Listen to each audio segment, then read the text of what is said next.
Good morning, Jean. How are you feeling? I'm good. I had my second COVID shot. I'm good. You're good, huh? I'm glad to hear that.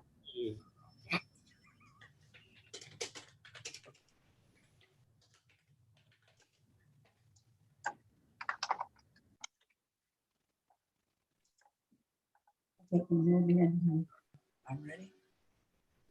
Okay. Oh, okay. Nothing. We're on second. Well, good morning. Morning.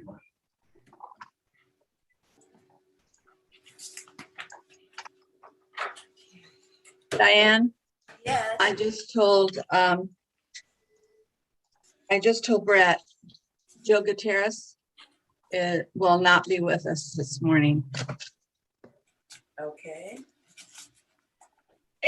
It's an excused absence.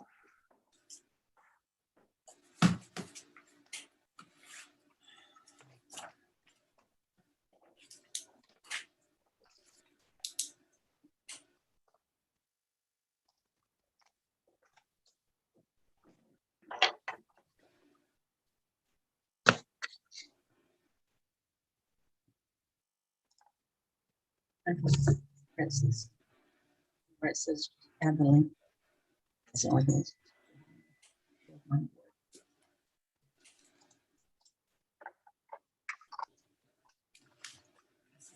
And this.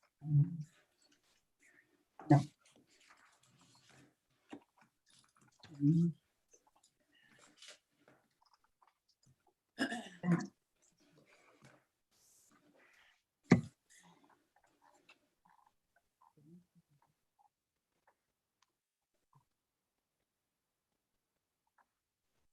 Oh, so now it's all different. Okay, got it. I understand. The public has Zoom. But aren't the two separate? This board on this. That's all. This should come before this. Not this. Has anybody heard anything from Tom, Taylor? I did. Joshy? I talked to Taylor last night. He plans on being on. And I talked to, there should only be 8 today. And that's not counting Jean, because Jean is staff, not aboard. So there's, I'll tell you, David told me yes, that he got it. He was going to be on. He responded, Hey, I'm here. I knew that. Okay. And then Taylor said he was on. He called me last night. And you, Brett, and Diana, and Penny. Is Penny on?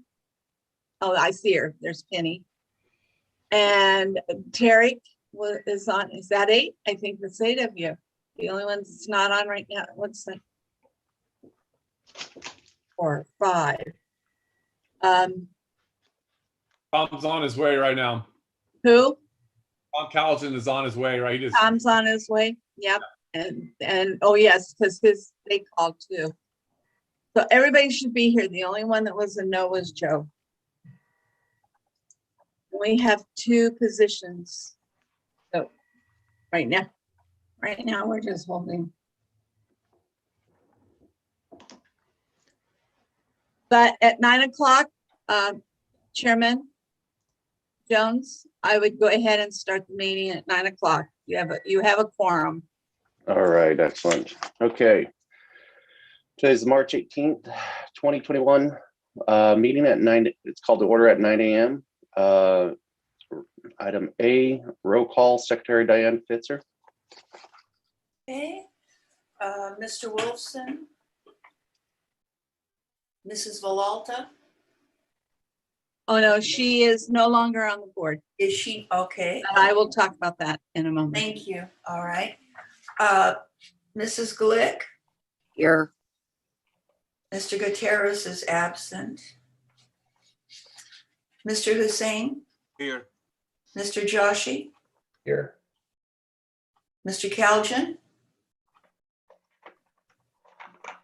I'm here. Mr. Lee, Present. Mr. Souza, Present. Mr. Jones, Present. Mrs. Silva. Present. Did I miss anyone? May I have you add, Mr. Wilson just called and he is looking for a link to come on. We're hooking in now. Who is that, Sharon? Taylor. Oh, Wilson. Taylor. Well, okay.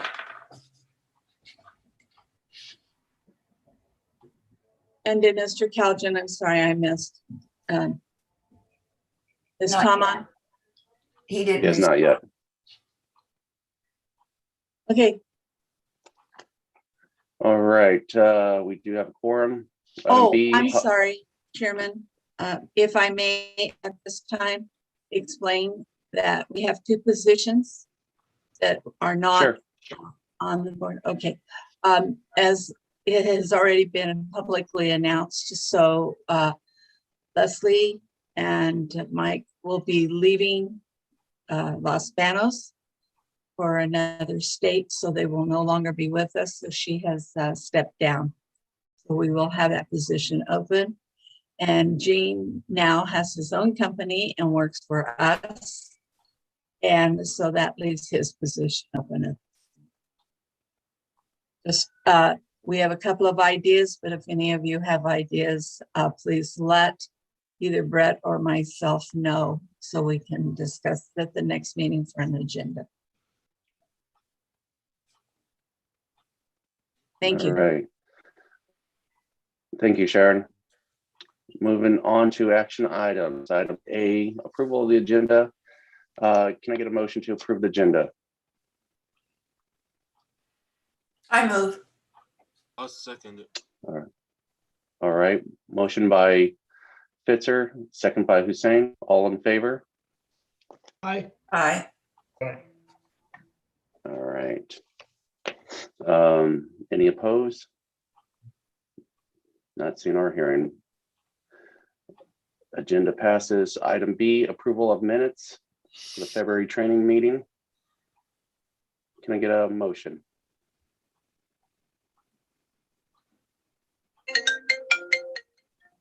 I'll prove it. All right, motion by, He's calling me right now to get you on. and we are looking for a second. I second the motion. All right. Second by Souza. All in favor? Aye. Aye. Say aye. Any opposed? Not seen or hearing. Moving on, item C, PBID annual report, fiscal year 2021, 2022. Ms. Helms. Thank you. Thank you to the Downtown Association for having me here today. So Sharon had asked me to provide an overview of what the status of the PBID is right now, the annual report, what's going on. So I did want to start with what was collected, a part of the assessment, and to explain that the Downtown Association was essentially cut 2 checks. That was in February. So as some of you may recall, the city of Los Banos is really the middleman in the way that the PBID works. So the property owners are assessed, and that's assessed on their property taxes with their property bill. And that's collected twice a year. And then the assessment is from Merced County is paid to the city of Los Banos. And then the city of Los Banos is the middleman that then distributes that to the Downtown Association, as they are, per our agreement, they are the managers of the PBID, and that's in accordance with PBID law that requires that there be an agreement with a 501c3, an organization that operates the PBID. So the first, which it's technically the way it was labeled, okay, it was second installment because in 2020, what what the Downtown Association got paid in February was the assessment that was collected in the fall and winter of 2020. So that assessment then had to be collected by the assessor, which the assessor granted an extra, because of COVID, granted an extra 30 days to property owners. They extended the deadline. And then due to internal issues that the assessor's office and the county treasurer had, apparently they had some quarantining issues in December and January when they were supposed to be distributing the assessment to the cities. Folks weren't able to come to work. So then it got delayed another month. So at the end of January, the city did receive the assessment from the county. And then at the beginning of February, then the city in turn distributed that assessment to the Downtown Association. What was collected was, it was just a little over 70, well, it was a little over $72,000 from the property owners. And then what was distributed to the Downtown Association, the first check was $72,079.23. And what was deducted from that was $100 because the city has an agreement with the Downtown Association for 9 years for a payment of their contribution of $100 every year towards the engineering report. So the city split the engineering report to create the PBID with the Downtown Association. So that what was paid was minus $100. And then, so what was, and I'm sorry to confuse you with lots of numbers, but the check was $71,979.23. That is what went to the bank. And then the city paid, had to pay a separate check. That's the city's portion of the PBID. And that's just because it's a different pot of money. That check comes from the Community and Economic Development Department's budget. So that came from my budget. It was, and I apologize, I don't have the pay order up in front of me right now, but it was $8,800. And it was the city's contribution, our parcels that are a part of the assessment. And that's the first installment. The city, all in all, we're about $17,000. But because that annual assessment gets divided in half, this installment was 88. It was about 8,800. So Sharon had asked that I explain why we sent two separate checks. What I'm trying to get right now is some answers from the county assessor on who paid. That is not public record, and so that's been a bit difficult to obtain and abstract from them, is what parcels have paid. And that way we can have an accounting rolling forward of what is still owed and what continuously needs to be liened against the properties, so that we can make the PBID whole. Also, as properties exchange hands, that new owners know if there's any back lien that is owed to the PBID. So I am trying to work on that. That was not information that was included with the payment of the assessment. So as soon as I know that, that will help with our accounting. I will be able to share that with Sharon so that her accounting is straight, but just so that the board knows that is not public record and would not be something we would be able to share publicly. Stacy, that, can you explain that part of that money for this time was back money that's still owed to us or not? Yeah, some of it was, but I need to be able to, do the proper accounting to see, which parcels, some of that was back owed. So what Sharon's talking about is the handbill that was distributed. So that first installment in 2020, which was in the spring of 2020, the city hand billed And some property owners did not respond to that handbill, which was then added to the assessment at the end of 2020. They had, twice as much to pay because they had the spring assessment and the fall assessment to pay. And then rolling forward, that's continuously going to be added. And then the county, when the assessment's not paid, also adds a penalty fee. All right. Is there any questions out there with the board members? Start with Tarek. Do you have any questions? No, just like how much money is out there? Like how much is how much we're missing? Do we know? We don't know that. Oh, we don't know the numbers yet. No, that was the question I just asked Stacy. Oh, That's the okay. numbers. She's still waiting to gather Okay. the information from the county. The situation, just in a nutshell, is that we got pockets of money in, but we didn't get even all of our money this last time because of the way it was split. So what she's trying to do is get the numbers from the county to what actually is owed and what we have, because the numbers didn't match. So she and I've been talking about that, and she's been working on it.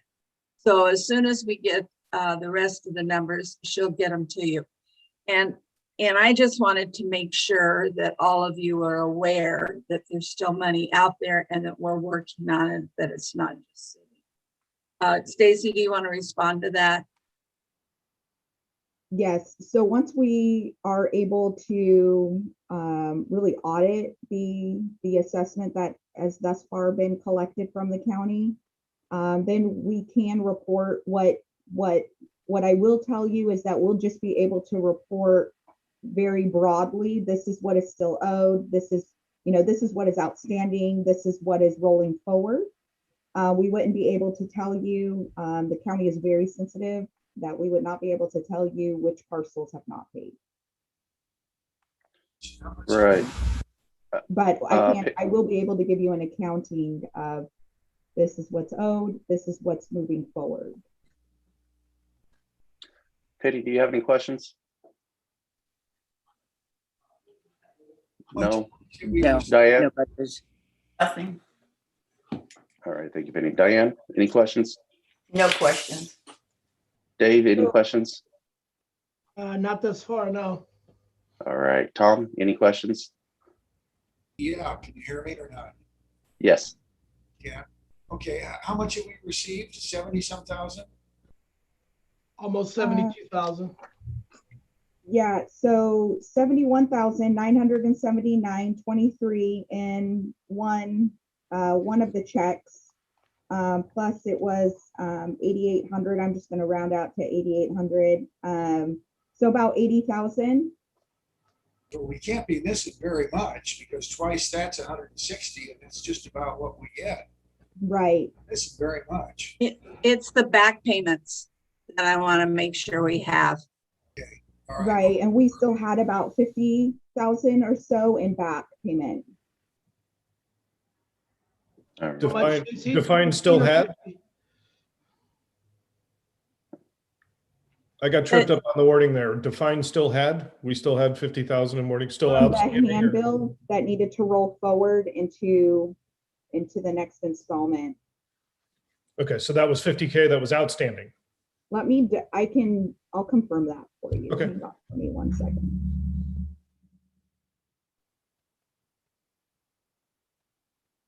So I can tell you what got rolled into fall's 2020 assessment. I can give you an actual number.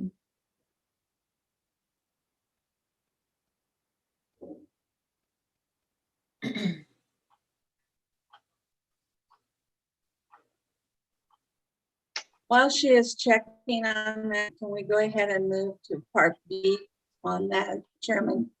And I can start that. Yes, but I want to check to see if, Josh, do you have any questions before we move on? No questions. No questions. All right. Thank you, Josh. I'm sorry, I forgot you can only speak during roll call. apologize. Okay, go ahead. So do we want to go to the motion of the Part B?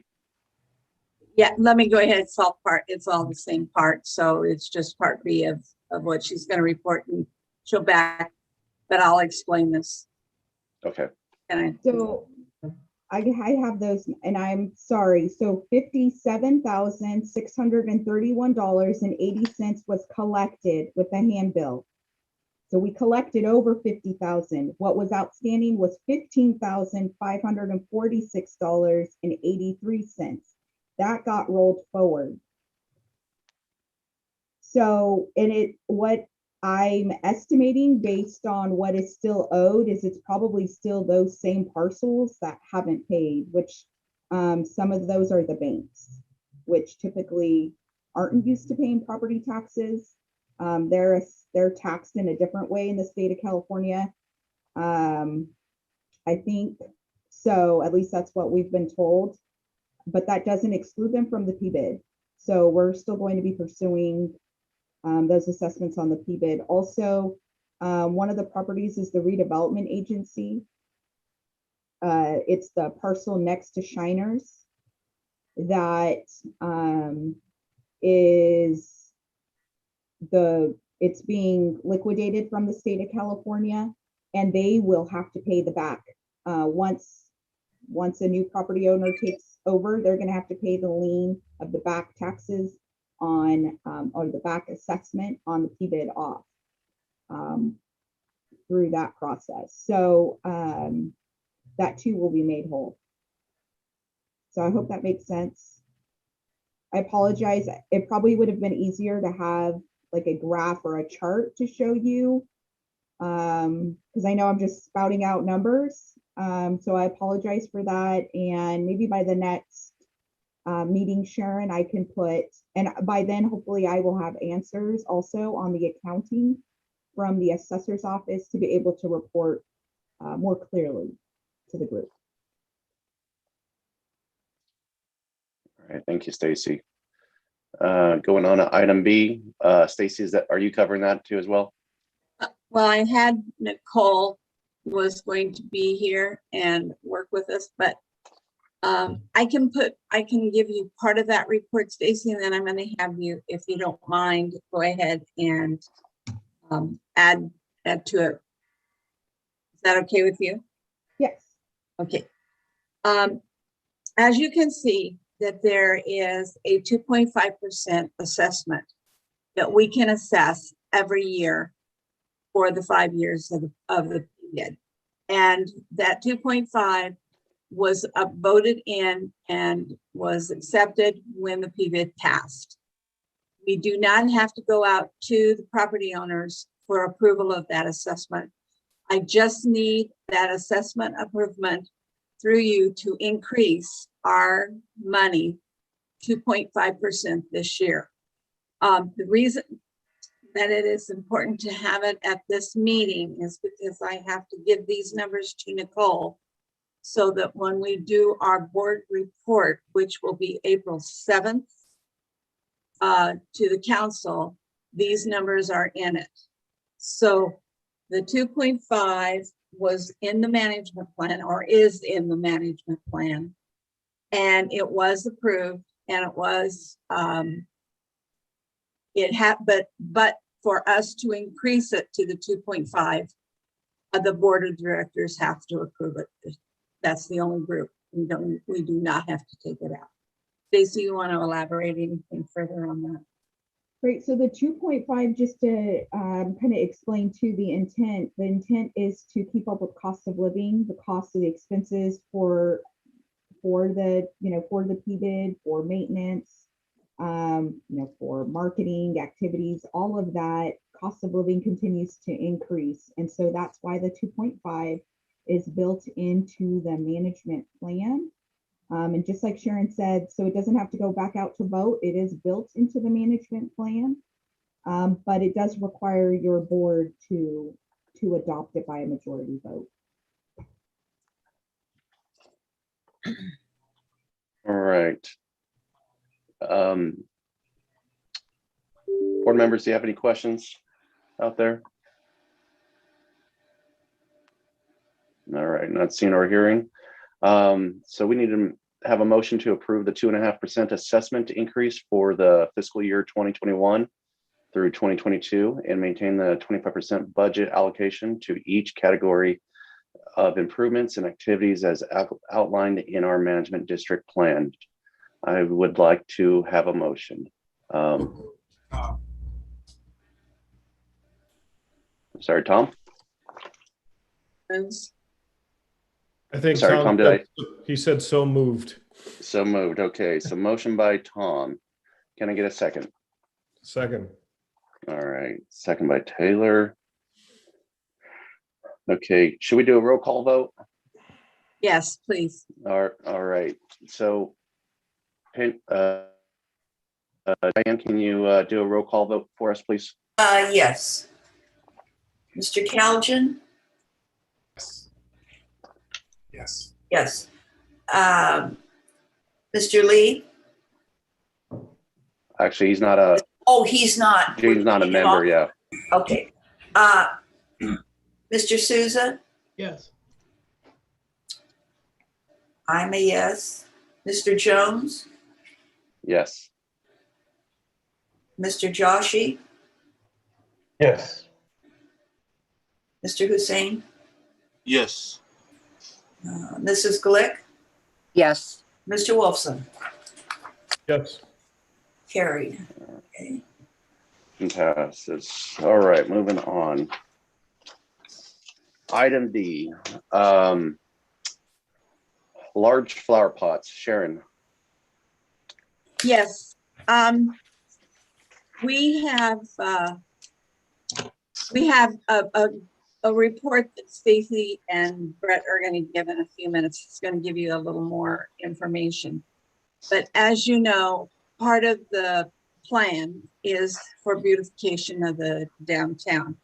And one of the things that we've already done is hired a landscape person to keep our area clean as we can, and to maintain any type of property, help with plants, making the downtown someplace that people want to come. It's we're in the process, and we have some plans in action, which we're going to be talking about where we think they're standing. There was a meeting last night, and Stacy will get into that with Brett. And council canceled. So in the meantime, I have talked to Brett and talked to our landscape artist, and we thought what we would like to present to you guys and bring is that we would like to go ahead and buy or see how we could get, there's some big pots and they're iron, and they're in so I had the landscape do one pot cost, so we could have an idea. Because when we're talking about these pots, we're not only talking about purchasing the pot, but we're talking about all of the things that would go with it. That has to do with care, maintenance, having to get water to it, all the things that the costs are. There, it's in your packet. And it's from Ronnie's Landscape, and I believe that it's come out to $17.90, pardon? $1,790 per pot. Right. Yeah, and what Ronnie said was that they might be more. He doubts that. It probably will be less. The reason that his estimate came to that is because of the infrastructure. You know, having to go under, and what's going to happen in getting some of those lines pulled to get water. But we don't want to be planting anything, whether it's the trees, the landscape pots or whatever, without being able to take care of them and have water. So he went ahead and put what he saw his cost to be. Also, Brett, I don't know if you ever had a chance to get to him. I know you've been crazy busy. But I was going to have Brett talk a little bit to him as well. But I have pictures. I had a picture of two of the pots. If you ever go out to the kitchen to eat, they're the big pots that are sitting right there kind of as you're coming in that are, well, they're steel, like copper looking. And we really like them, but you can get other kinds of pots, you know, we're just thinking about size and what the cost would be. And we want to spend some money, but we want to be able to use them afterwards. So if we were able to buy these now, we could get them out for the spring, get some of these trees cleared out that are dead. And still, whatever we do, we can have the pots to use later. We can put them over by where some of the areas are on the corners, and you know, we can move them around and still have those pots when we have sidewalks and everything else. So I'm requesting that we could go ahead and move forward on looking at how to spend some of the money on doing something like that.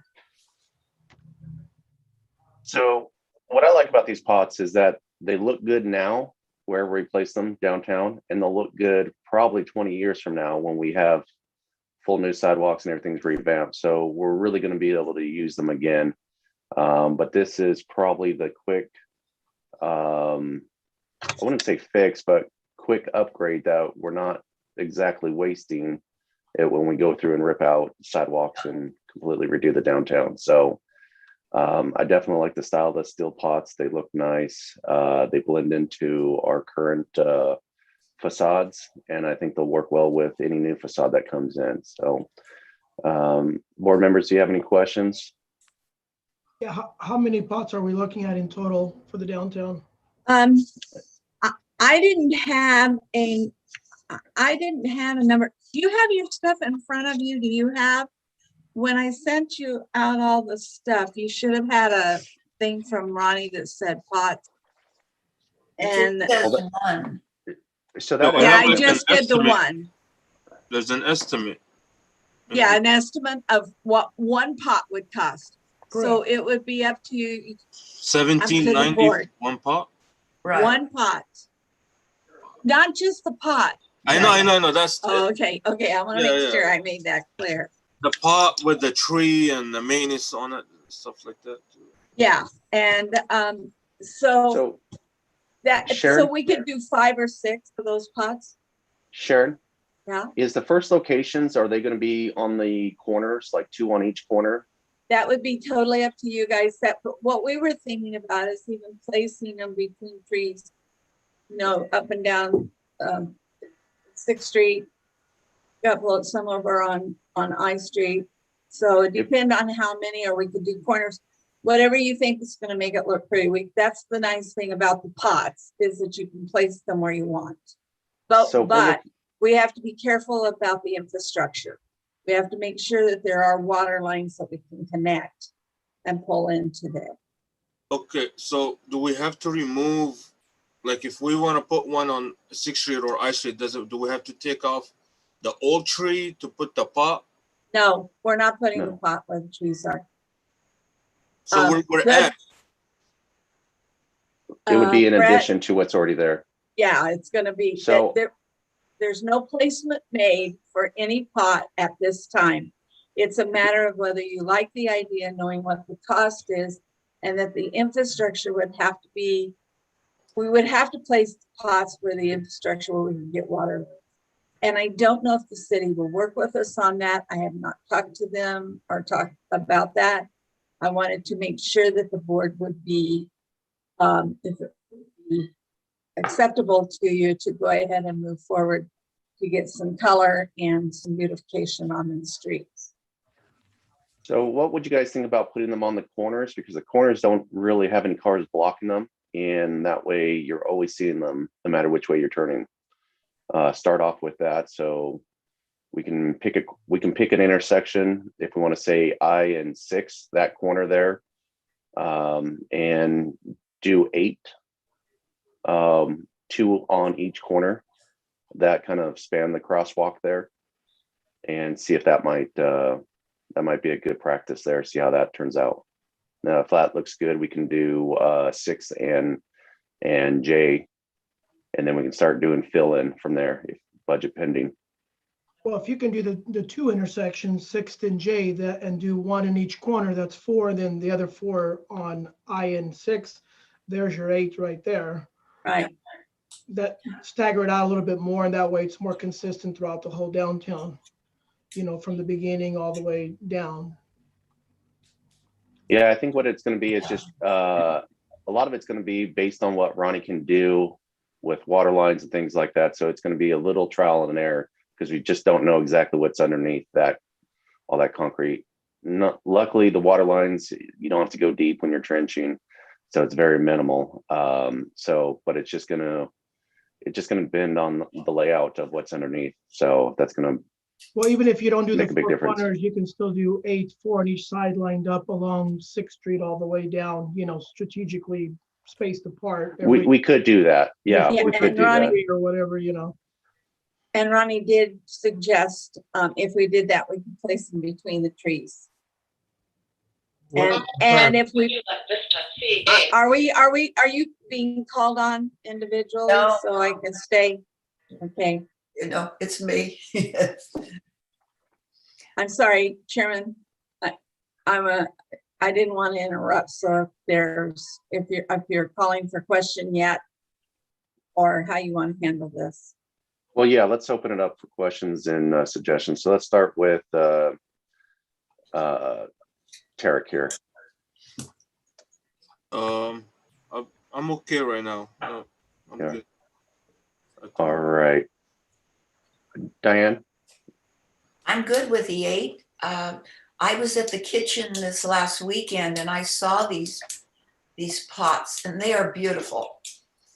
And like you said, Brett, they're not going to crumble like a clay pot. They're going to last for a long time. I think it's a great investment. I think it's going to look so good when they're all done.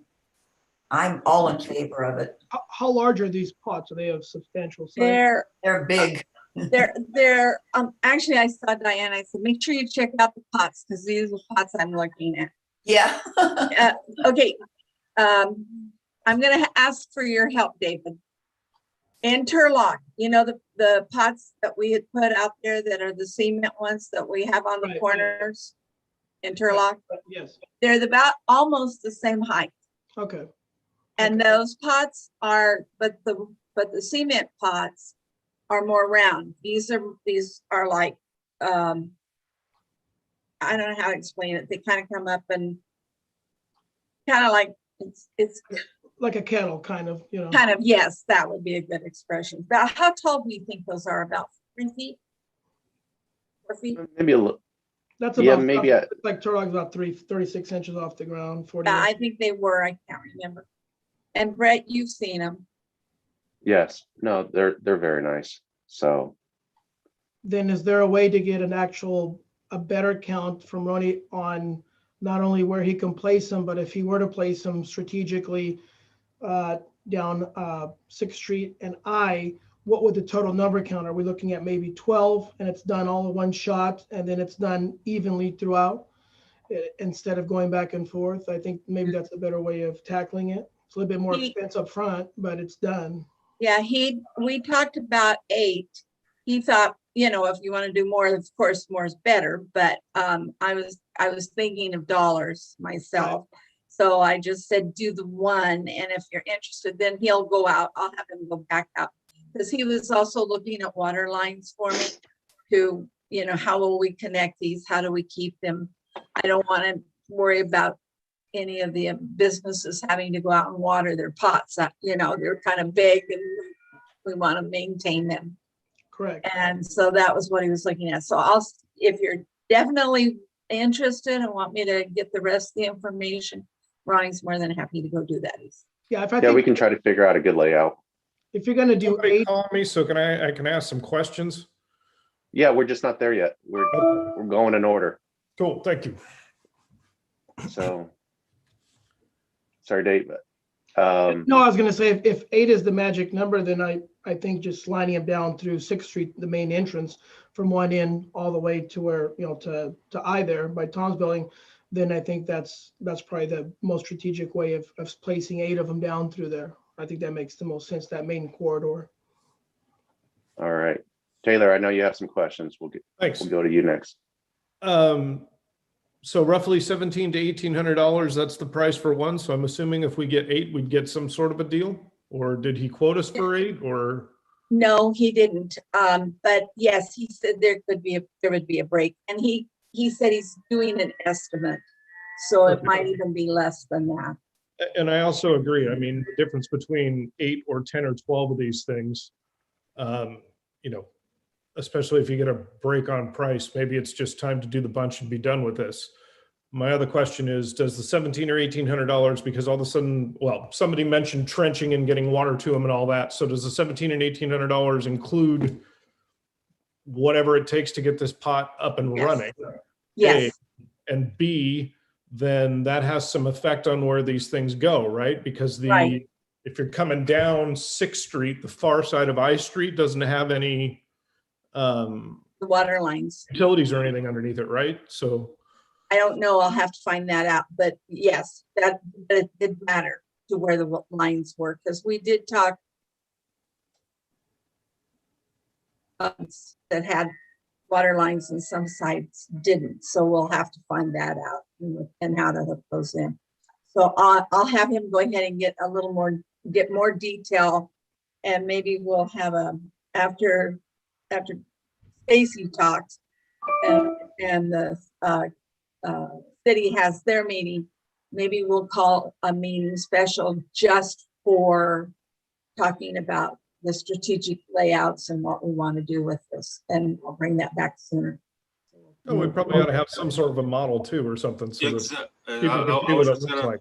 I was just gonna. You know, he's more than happy to do that too. Thank you for bringing that up. 'Cause yes, he said he would see it. Should we have an approval to buy one without installing it, just so we can see what the layout is of the plant, or unless he already has one mocked up out there, say at the kitchen? That we can take a picture of and show you. At him. He ought to be able to give us one. But his at the kitchen might even be different on how we do ours. I want to put some, not just greenery. I want to make sure we have color, you know, and some different things. And it does have to be hardy plants in there, because I Street right now with that apartment complex, I mean, it's kind of attracting the wrong type of crowd right now downtown. So we are going to have to think of something that's pretty stable, or it's going to require weekly maintenance on just replacing plants in some of those pots. So we'll have to figure that out too. So, Tom, did you have any questions? I have not heard you. Is he here? You're mute. Tom, you're on mute, Tom. Not really. We looked at where this would come from in the budget. I'm sorry. Have we tried to figure out where this money would come from in the budget? It'll come from our budget. Yeah, it comes from maintenance and beautification in our budget. Do we have a dollar amount of what is our current dollar amount that we have, or what do you think we have available to spend on this, Sharon? Like a max? My annual budget in front of me. Well, the fact that you just raised it, too. Let me get my maintenance. I have that. I looked at it. Actually went over it with Ronnie. Sorry about that. Okay, for maintenance and small infrastructure, here's what you can do. We can take some out of maintenance, some out of small infrastructure. And we have some leftover from last year. So if you don't mind, let me put that together, and what we have left over that we're bringing forth from last year. I had that budget in front of me, and I'm sorry, we're pretty organized now here, but I have it on my desk 1 minute and it's not the next. So I apologize for that. So let me put it together and I'll email that to you guys. But I think you can have, you would have, I wouldn't want to spend more than 50,000 because something else may come in that you want to do this year too. Now you're going to be getting more money and there's different flows. You have a project I'll talk about in my report that we're doing that's just strictly money, but I would keep it around 50,000. Not to exceed, okay. Uh, Joshy, any questions, Joshy? Yeah, I have one question about the steel material. Basically, will it rust over the time and the metal will fall off, or how many years of basically we are looking at for the durability of these planters? We can probably get the specs, but they're treated, Mhm. so they're meant to last. I don't think they're just going to rust apart and create a big mess on the street. There's some steel out there that is specifically treated or tempered for Yeah, the way these sort of situations, way and they I'm do not sure exactly, but the way they do that metal, Brett, is or Joshy, the way they temper it and do it, it's actually made it over natural patina over the years, almost like a copper. So it actually, with age, actually gets better, and it won't rust through like that. It actually looks more organic and like I said, a natural patina. So you can easily get 20 years out of it. No, Oh, okay. hands down. I see. Okay. Yeah, no questions. and then Penny, I don't think we reached you yet. Did you have any questions or comments? No, the only thing I like the idea of having the pots, but again, looking at our downtown, they have to be in certain spots. If you're not going to remove trees, we have trees, benches, trash cans, all those. So not to get too cluttery downtown. So I agree, think- probably placement later on where they would be good. But I like the idea. Your point about moving trees, I think we're gonna some that are dead that have to be moved. I'll have to find out where the placements of those trees are. Yeah. So again, just, but if you're just putting them on the corners now, or fine, just so it's not looking too much from the street view. All right, maybe what we But can I do is like have Ron. Yeah, I like them. Maybe what we can do is have Ronnie. Ronnie does a great job with layouts of landscaping. He's really done a great job out there at the Mission and even on private residents that I've seen. Mm-hmm. So maybe what we can do is have him kind of do a layout for us of where he would recommend, and a lot of that's going to be based on water lines, things like that. And he can put and give us two projections. One, if we did both streets all in, how many pots strategically would it take to do it all one shot? Or right now just do half of them or whatever, and then give us maybe two options, two bids. And absolutely. If it's possible, if he can also lay out how the pot looks.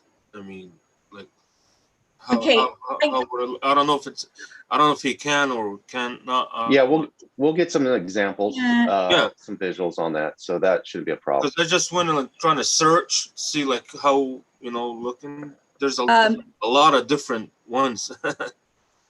Chairman Brett, so that we Yes. can move on because we have quite an agenda still left. All right. May I suggest that what I'll do is, now that I know that you're interested, let me get Ronnie to do exactly that, to do a sketch of, however, what do they call it with the layout, the sketches? Anyway, do a layout of Like a rendering. A rendering, thank you. To do a rendering to where we would want to lay these out, how much and which ones, because I do know when he was talking to me and we were putting this together, that we do have to make sure that we've got infrastructure and I think that Taylor asked that question. So we'll want to make sure that we, that we're going to be able to maintain these and keep them looking lovely.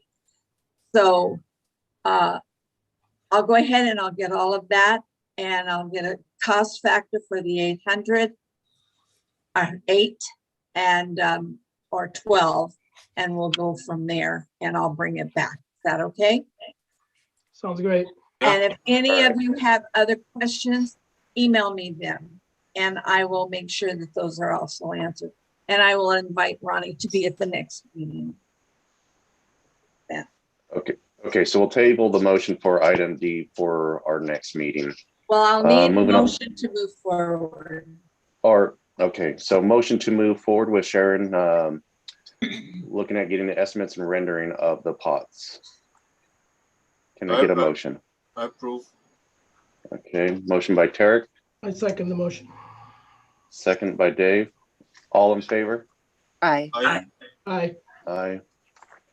All right, motion passes. All right, moving on to non-action items. Distribution, item A, distribution of funding from the city. Mrs. Elms, are you still on? Yes, there you are. back. I'm sorry, I had to step away.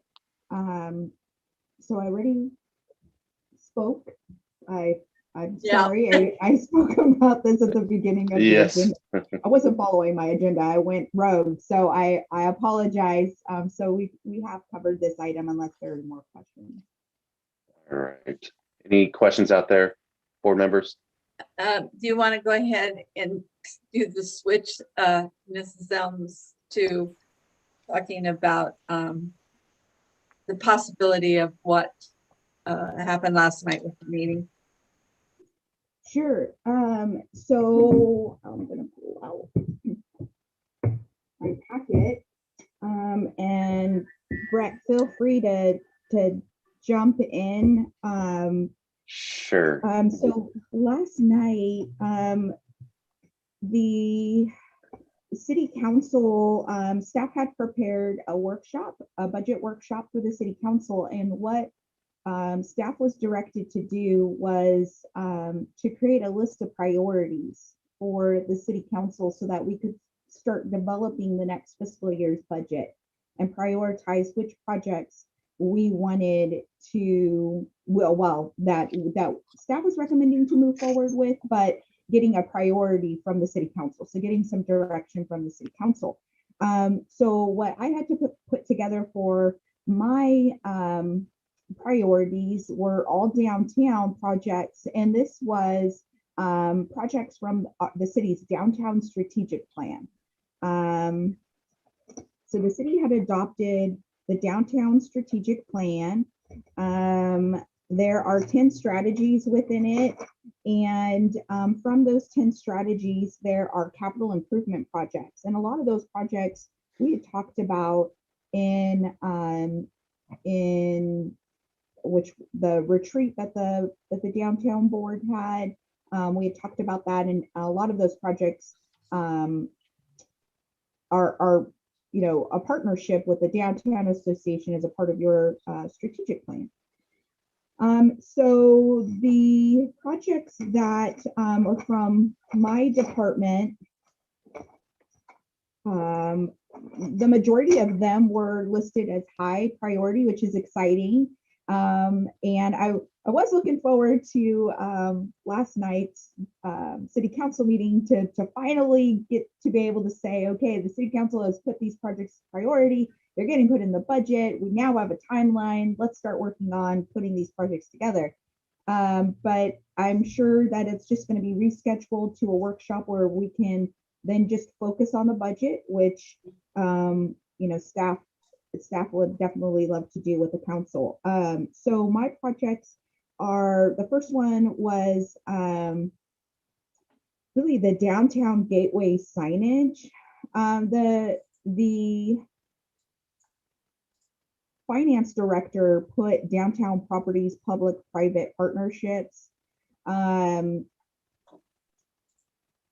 I think she's talking about is the PBID, which we already have that as a part of our budget. But what I had put in as a part of my projects was the gateway signage. And so I know Taylor and I have that as item F to talk about signage. But so I just wanted to, though, update the board that I did receive a quote from a company in Modesto. I had sent them the rendering that I had showed during the board retreat and had said, hey, this was a rendering done by an architect as a signage company. Would you be able to develop a really a design that is feasible to install and construct. I did let them know that, let's not include the waterfall. I gave them some direction on, maybe we need to simplify the columns. I think I can share my screen and I can show you. This is just an example, but this is the cost of this is about $170,000. And so I am plugging this into the budget. My hope is that the council would say, yes, this is a high priority and we want to do this in this fiscal year, this coming fiscal year, so that it can be built into the budget so that we could start having money to build and install come July 2021. So let's see, I'm going to share my screen. I think, I don't know if it is going to be Brett or Sharon to let me share my screen. Who set it up? Oh, Was that it's Jean us. that set it up? You need a screen? Yeah, I think that would be helpful just to kind of see, but this, Hey, can you go get and her I can explain. We're gonna put your screen on for you. Where she's doing it right now. She has to move to the other computer. Sorry about that. Okay, no problem. So like I said, the quote was 170,000. This would be the archway. They did do a rendering, like a 3D rendering, so you can see what it would look like in existing downtown. And I thought for 170,000 that actually, this is engineered. It's so it's designed, engineered, and then installed. It would have backlit letters, and we can take from this, add to this, but this is just to give you a baseline of from that rendering that we have looked at the retreat.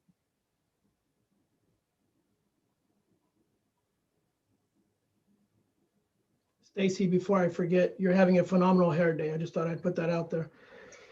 Thank you, David. This is my COVID hairstyle. So I'm also just going to put that out there. I like it. I like it.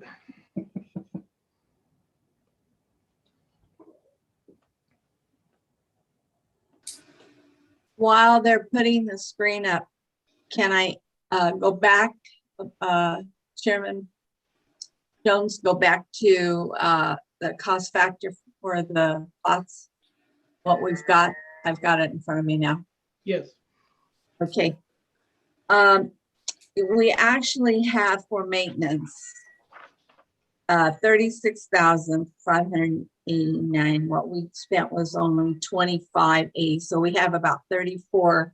That I'm just going to round it, about 34,000 for that. If you wanted to take some out of small infrastructure, you have also. We only took $780 out of our 36 last year. We had about we have 35 remaining, so we have about 35,000 remaining this coming year, plus the 37,000 for this coming year in both of those departments. So I think you can go between 50 and 60,000 without question, and maybe even more if you want. For those pots, but I think you'll want other things. I think we might want, there's going to be other things that come in.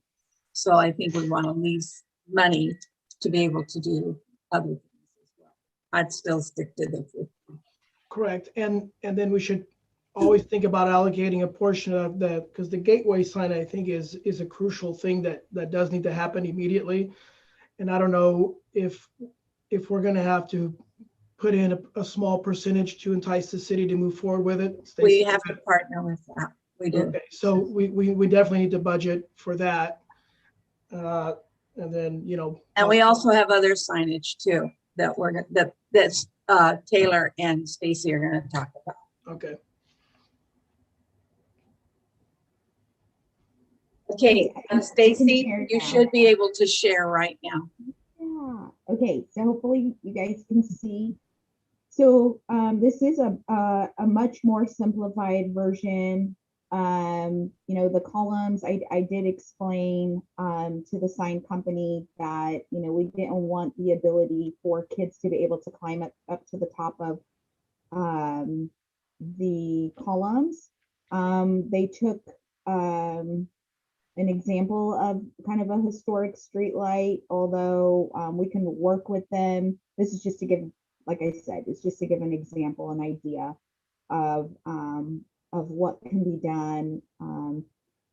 They still kept the ducks and the tulies, the reeds.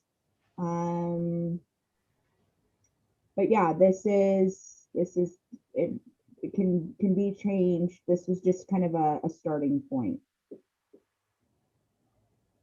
And here you can see at a 25% scale what that would look like across the street. It would be set back. It would need to be set back. It couldn't be right on top of the corner. It needs to be set back because of the massing of it. And so you can see it in its entirety. You'd be able to read it. It needs to be set back from the highway. Hey, Stacy, can you blow up just that mock picture a little bit? This one right here? Yeah. Just hit, Yeah, let me see if I can. just hit that thing. There you go. Let's see. So it's going to be set back a ways behind the street light, obviously. Yeah, and speaking to the sign company, they had said, you know, with the size, you really want, you know, and especially at night, you want those letters to be big enough to really pop. So they had said, set that back. You don't want that right on top of the corner because as people are driving, they're not going to be able to see out of their vehicles. Right. So set it back and it'll have a better effect. So they were pretty strategic in their placing of basically the columns, and we would need permission from the auto parts store, which thank God that is just a landscape area, which we probably won't have any issue with. And then we'll work with the private property owner on the, it would be the east side of the north side of the street, to be able to have that column there. So just kind of wanted to float this through with you guys. So the city though is planning to plug a $170,000 into this fiscal year to construct this archway sign this year. So that's exciting news. I think a lot of it has to do with us having a PBID, with us having a council member that's involved in the downtown and new council members that are interested in downtown. There's a lot of stuff happening right now that the timing is perfect. So, and for us to be able to pull a project like this together. So, I can send this. Sharon, did you get the email? If you wanted to send this to the group and the group wanted to send feedback back Yeah. to me as well, that would be great too. Sure, we can do that. Of course.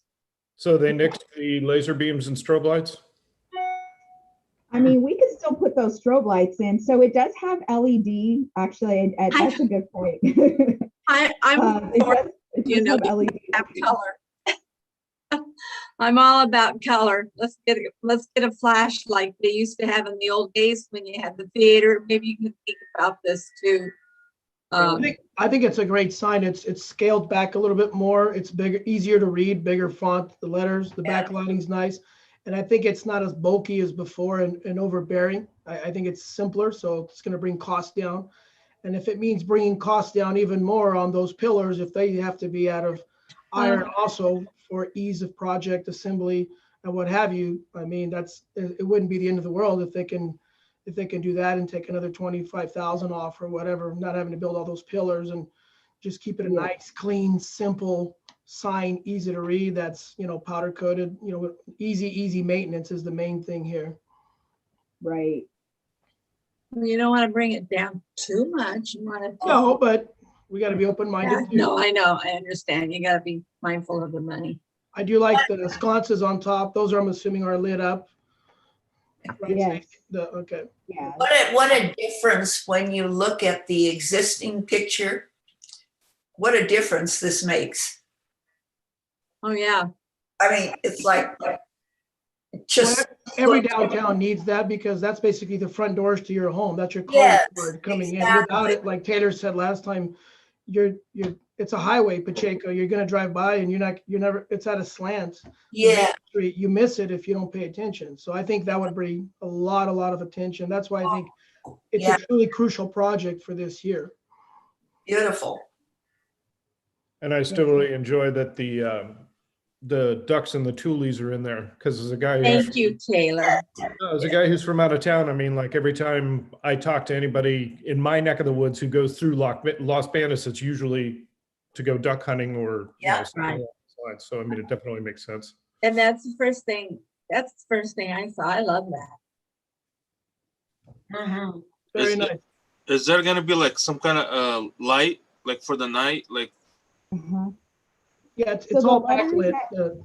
At night, yeah, would look like this. I don't know if you can see my cursor. So this is how the letters would look at night. Mhm. Oh, okay. So Well, that they're going to be That doesn't backlit. look backlit. That looks front lit. Yeah, as he explained it to me, the designer had said, but you're right, that does kind of look like they illuminate from within.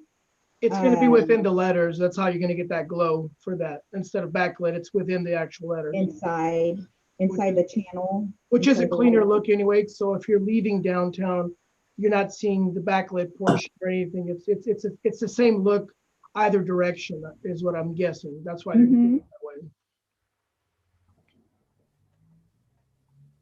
Okay, so okay. Other things, Stacy, that's going on? I'll stop sharing this screen. The next one is to design and construct the infrastructure, downtown infrastructure. This includes the joint trench of undergrounding the utilities. What's most visible, where you can most see this, is using I Street. It's on the south side of I Street, like in front of Tarek's shop. You see the electrical lines. There, because of that, they have no pavers. They don't have water. They don't have electricity on all of the tree wells. So it's providing that infrastructure. So it says design underground. That is because we would need to have that engineered, and then would be to construct the streetscape. So that is being programmed, and then it would be design the street lighting, design some of what is in the downtown strategic plan is that it was actually listed as a part of a security issue, is that there's gaps in the street lighting. So the RDA really had focused on 6th Street, and they had done some street lights on the corners of I Street, but there are some gaps, and those need to be designed. And then the flanking streets like J and K have gaps. They need to be, street lighting needs to be adequate through the downtown. That was one of those strategies. So we're designing and constructing, we're putting that in, and then also the design and construct of finishing out the streetscape. Also the streetscape includes the pavers, the infrastructure for the pavers. So the city is looking at prioritizing that. And then what was listed as a medium priority, although it was high priority with me, all of my downtown projects, I had them listed as a 1, and then the finance director had said, no, you can't do that. They can't all be 1s. So I had said, well, if I had to pick, one of those projects that maybe we would do the enhancing first, then work on the parking. So it's to rehab existing parking lots and to design and construct new parking. So hopefully the city, there are a couple of lots downtown that maybe we can possibly purchase. And that would be, we would be planning for new parking lots, as well as rehabbing the Miller and Lux, J Street. Those need to be, J Street probably needs to be reconstructed, repaved. The base rock underneath has some issues. There's lots of potholes, and at least last time I drove through it. So we are putting that in our plan as well. And sidewalks? Yes, so sidewalks is a part of the infrastructure.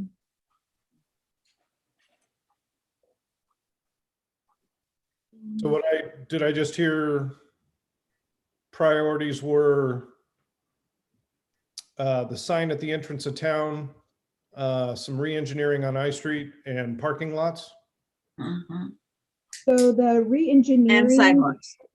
Well, that was, the re-engineering would be for all downtown. So I would just use I Street as an example, but it would be for all of downtown.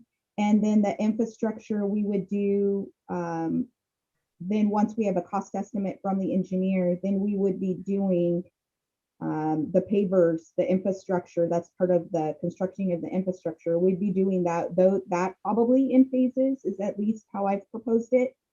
And how Public Works has, as I've worked with them, they've said was probably going to be the best way. Design it for the entire downtown. We'll spend one time engineering it, and then we're going to construct it in phases. So the thought is that we would finish at least I Street, and then the blocks of 6th Street next. And 6th Street would probably be done in 2 phases. But if we're able to do it all in one time, so if we're able to determine that, hey, it's actually going to be cheaper if we do all of this in one bite in one fiscal year, then that's what we're going to do. But in terms of what was proposed in the budget, I tried to be as reasonable and as practical as possible. But it's really up to the council to determine. They may say, pedal to the metal, and we want all of it done right now. We have that ability to do that. So just to let you know, Taylor, 6th Street it's all, the infrastructure includes 6th Street. So to answer that, it's not I Street, it's 6th Street as well. And then it'll move to the flanking streets after that. JK. 6th Street is basically your main street, your opening street of your community. However, I Street is really an issue, and people really will not come to 6th Street if we don't get I Street cleaned up and ready to go. Also, we've got some good properties that are doing some things on I Street that are going to help build the downtown as a whole. And I can tell you from experience of doing this a couple of times, that if you have a blighted area, it will take away from what is positive. So getting the right things into the right place at the right time. I first arrived on this in this community, and the first thing I said to Stacy is we walked to see if I wanted to stay or if I saw anything. There were 3 things, and one of them was get these sidewalks fixed and the infrastructure in your downtown so that you can start planning, just like doing a property that you're trying to get shovel ready for people to come. And that theater, the things that are iconic, such as the drugstore, and then we've got great buildings around. So we're kind of concentrating on trying to get the structure in, the infrastructure, making sure that we get them built out and make a showcase out of this area. And then you can get another pay bid and start building it even further if you want. But you have to have the basis of this community in order to move. So working with the city and having the opportunity to work with council and stuff finally, which took us 3 years to do. I'm very, very happy with that. It really feels like we're going to start seeing some of efforts that put into this. So I'm excited. I'm real excited. I'm disappointed that we didn't get to hear last night, so we could be telling you we have X amount of dollars to start putting this and moving it. But that's really, Brett, if are you there? Yes, I'm here. Okay, let me know if I'm speaking out of turn, but it looks like that you're possibly going to be having a workshop maybe by the end of this month, possibly. Well, we're gonna try to just get the majority of the next meeting allocated, I think, for the budget workshop. It was going to be a fairly long item, I think, and our finance director wasn't available at the time of the agenda. She came in a little later in the meeting, and so we probably wouldn't have had a lot of answers to the questions that we had, so we decided to push it back. So that was Do you want to talk anything about parking elsewise, some of your ideas of what you're thinking? well, there's a lot of ideas out there. It's just going to be what we can afford as a city without taking down our reserves. So as far as parking, what I'd like to do is take Oddfellows parking lot, work an agreement out with them, work out an agreement with Joshi, and Taylor, you have a little parking lot there too. And basically my idea of what the downtown association would do through the PBID is to take care of the regular maintenance. So that would be sealing, striping, signage, curb stops, landscaping in those. That doesn't include capital improvements at the time. So if something needed to be re-blocked up or new asphalt, that would exclude that, but just the regular ongoing maintenance, just to leave those parking lots open and available for the public use. So I think that would probably be a pretty good deal. At least that way, if we do that, we can also take on the parking lot maintenance for the city's parking lots as well. And that way, all the parking lots look cohesive. And so they all look like they're public parking. I think it will tie the downtown into a lot nicer parking situation if they all look uniform. And the issue, as we've been talking about the parking lots, is that we really don't have enough parking now for what is taking place in this downtown. And a lot of our parking spaces and parking areas, which we want to get enforcement on, is being utilized by the people who work in those buildings instead of by the customers who come to those buildings. And it's really interesting because you really don't have any place to send them to park. You really don't. And so how do you tell them they can't park there? But then yet the people who are the business owners are very frustrated with the fact that their customers can't get to them because there's no parking for them because the business owners' employees are parked. So we're in kind of a catch-22 trying to figure out how to move some of that. So the more parking we can get, the more as we grow, you're going to need it. And that's something that I'm glad that is being looked at and how to move forward with it. Yeah, Another thing that we've been talking about recently as we're back into our office is something to be able to control the trash. And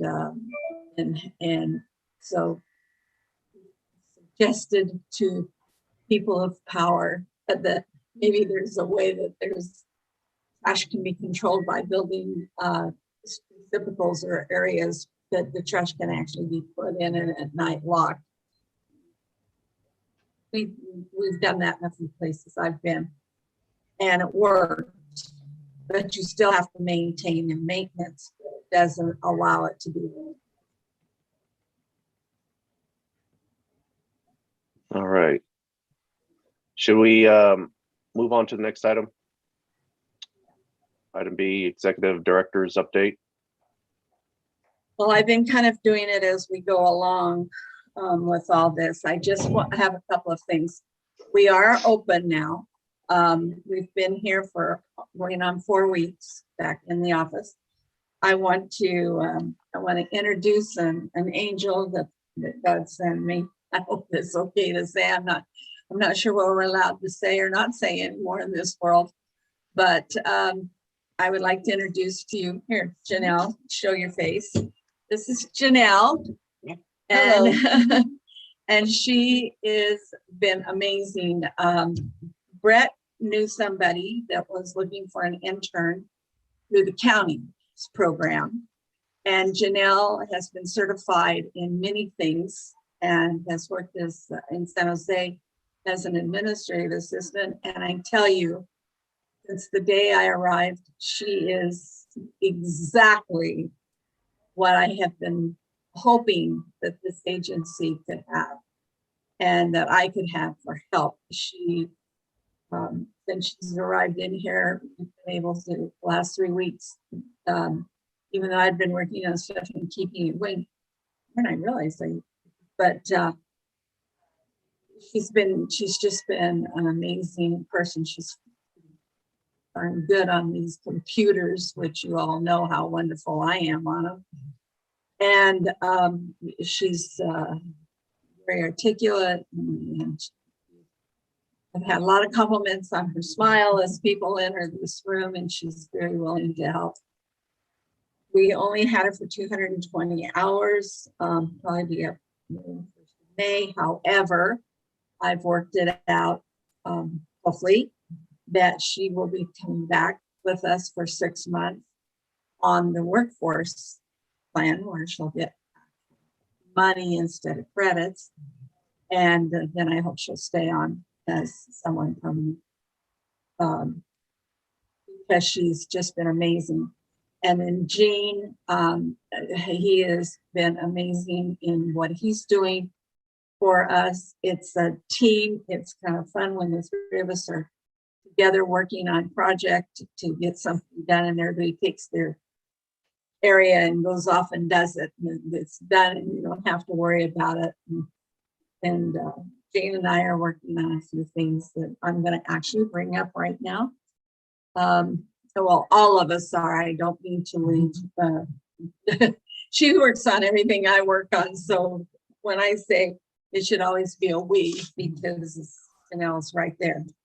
So I want to thank all of you for, but I also want to thank Janelle, and I wanted to introduce Angie. Also, since we've opened, we have moved straight in head on into events. And Brett he has been amazing as well. He spends lots of time on the phone with me and down here, and has been there for every step. I've been blessed with 2 great leaderships in chairs. And so Penny, I will be talking to you a little bit about our first event, and that's going to be Mother's Day, and I'll let Penny know. We are doing casino. We're doing it at Oaks Farm on the 29th of May. So I have you all just go ahead and put that in before I pass it. We have operations moving forward. Our activities are moving. There, and the big deal is the Downtown Association is doing the fireworks for the 4th of July here in Los Panos. I was able to negotiate with the city manager and the fire chief and Stacy and a plan. We were able to, we have a fire booth as well this year, and we get to keep the money that we make from the fire booth, and all the money we're gonna have an all-day event with the kids. We'll have a kids area, people out, food vendors and the whole bit. And then that night we will be doing our fireworks. We have a great company that I worked with for 7 years out of Turlock when I did their fireworks for 7 years before I retired. And so that's all in format and place. Everything's done. Our book is done with all of our activities. We also sent out in the last 3 weeks a packet. Most of you probably know by now that we had an attorney who contacted Tom and I, and then he wrote letters in this one, that wanted direct information. And so we got Nicole from Civitas to help us put this together. And that attorney firm took care of everything, sent out, and I gathered all the information. And Nicole and I got it out in like 48 hours because we were given a deadline, but we got out a little bit ahead. Sent. I took that same packet and I emailed all of you the stuff in that packet. So everybody should have everything from minutes to the budgets to everything. We sent everything to every property owner. And then what we didn't have, now we have most everybody's emails. We've been filling that in. But what we didn't have, we actually put in packets and we mailed them out. So every property owner, to our knowledge, has received their packet that had every single thing in it up to date to what we've been doing, what's going on, and we all should have gotten it. So we should have all the information. That's kind of what we've been doing the last month, since the last time I saw you. It's been about 3 or 4 weeks ago. It's been pretty busy, and it's been exciting, and a lot more to come. I've been having a lot of meetings, as you can tell, with people to move forward on some different. That's my report. So thank you. All right, so upcoming events, Mother's Day in the Park, May 8th and 9th. Penny, can you elaborate a little bit on what's going on with that? Yes, the applications were just sent out yesterday to vendors that have been in the past. Let me give you a brief history of Mother's Day in the Park. It's been going on since the 70s. For years, it was put on by Los Banos Tiger Sharks, which I was a parent involved in their boards, ran Mother's Day in the Park for several years. At the beginning of 2020, they decided that you no longer wanted to do Mother's Day in the Park and then put it out there. So when I saw that, I met with Sharon. Sharon said, yeah, it's a good thing. It's a great community event. So we started to take it over last year. Unfortunately, COVID hit. So this year we were waiting for permission to be able to put it on. We've got that. So now applications have been submitted to whoever had done it in the past. It's been on social media. We're getting phone calls about booth space. So we're working on that. Also working on getting, which would be semi-new, is having food vendors there. Unfortunately, we were a little late in getting some of them that I would wanted to come. They have already booked for other ones. So we were looking for different kind of food vendors besides just a taco truck to come on out. And then we are still working on the breakfast idea, if we as the association wants to put it on, or if we want to take that out and give it to somebody else this year. But you know, it's another fundraiser that we can add to our thing. It's just getting the people to be able to work on that. We are looking for sponsorship. What, Sharon? I have a question for you while you're talking about food booth. Do we have we haven't given alcohol out to anybody, have we? Because Brett wants to be doing our beer and wine booths ourselves, and he's willing to put it together and get the stuff we need. I meant to ask you that. No, there has never, ever been, and this is the other thing, there has never been beer and wine garden, so say at Mother's Day in the park. This will be the first. Can we do it? This first is, do you mind if we do Oh, that? no, it's on the flyer. So it's like, well, we want to do that. It's a great money maker. Well, Okay. the biggest thing is we got to see if we can get a license for License, that. yeah, and Yes. I'm checking on that. Yes. Okay. So, okay. How much It's beer are going we to be talking how we about, word Brett? it and go forward with it. Sorry, I'm what's that, sorry. Dave? How much beer are we how- talking about? Pardon? Hold on, guys. Dave, Yeah. what was that? How much beer are you looking at needing? I would assume, gosh, I have no idea. I didn't even think about that event really that much. I would assume maybe 150 to 200 cans, 12-ounce cans beer, and then maybe a few cases of wine. And the nice thing with wine is that has a pretty good shelf life. So no, you don't want to do kegs? Draft? No, no, because once you tap them, that's it. I mean, you got to use it. So at least with beer, we can at least store it a little bit. I know why he's I have a asking couple- that question, Brett. Ask him why he's asking that question. Because I'm an Dave, why are alcoholic. you- Sharon. That's exactly why he's asking. He owns a few bars. You might want to. Now, I don't mind. So what I'm with saying, Brett, whatever- is basically whatever beer you need, let me know. We'll provide the beer. Just let Does me that know work how- for my Great. casino night too? Yes. Okay. Well, that makes it a lot better then at that point. So just let us know how much beer and what you're looking at and stuff, so we can deal with our vendors also. You know what I mean? Sure. No, that'd be great. So what I'll do is I'll get together with you and figure out a game plan and figure out what would make the most sense. So I'm thinking everything with logistics, getting everything set up. You know, for say 4th of July as an example, I got the police chief to waive having a beer garden and actually have it open, which this town doesn't really do. Open containers that are not in a corral, just because, Right. well, they're a little afraid of it. So this year I convinced the police chief to allow it for 4th of July, just because you're going to have families that want to watch the fireworks and sit down in the grass, and they're going to be with their kids, and you know they want to enjoy a glass of wine, maybe a beer, you know, as they're sitting. So I don't know if Mother's Day in the park, if we can do the same thing. It's just logistically with getting you know, fencing, getting everything set up, it could be a little bit of work. So, and one thing is just sourcing all that stuff. So, I mean, Well, what I have right now is a pop-up canopy, and that's it, a 10 by 20 that's just white. So everything else we'd have to source and go from there. Even just a bar. You know, I did show Sharon a picture of it's the same bar that the Chamber of Commerce has.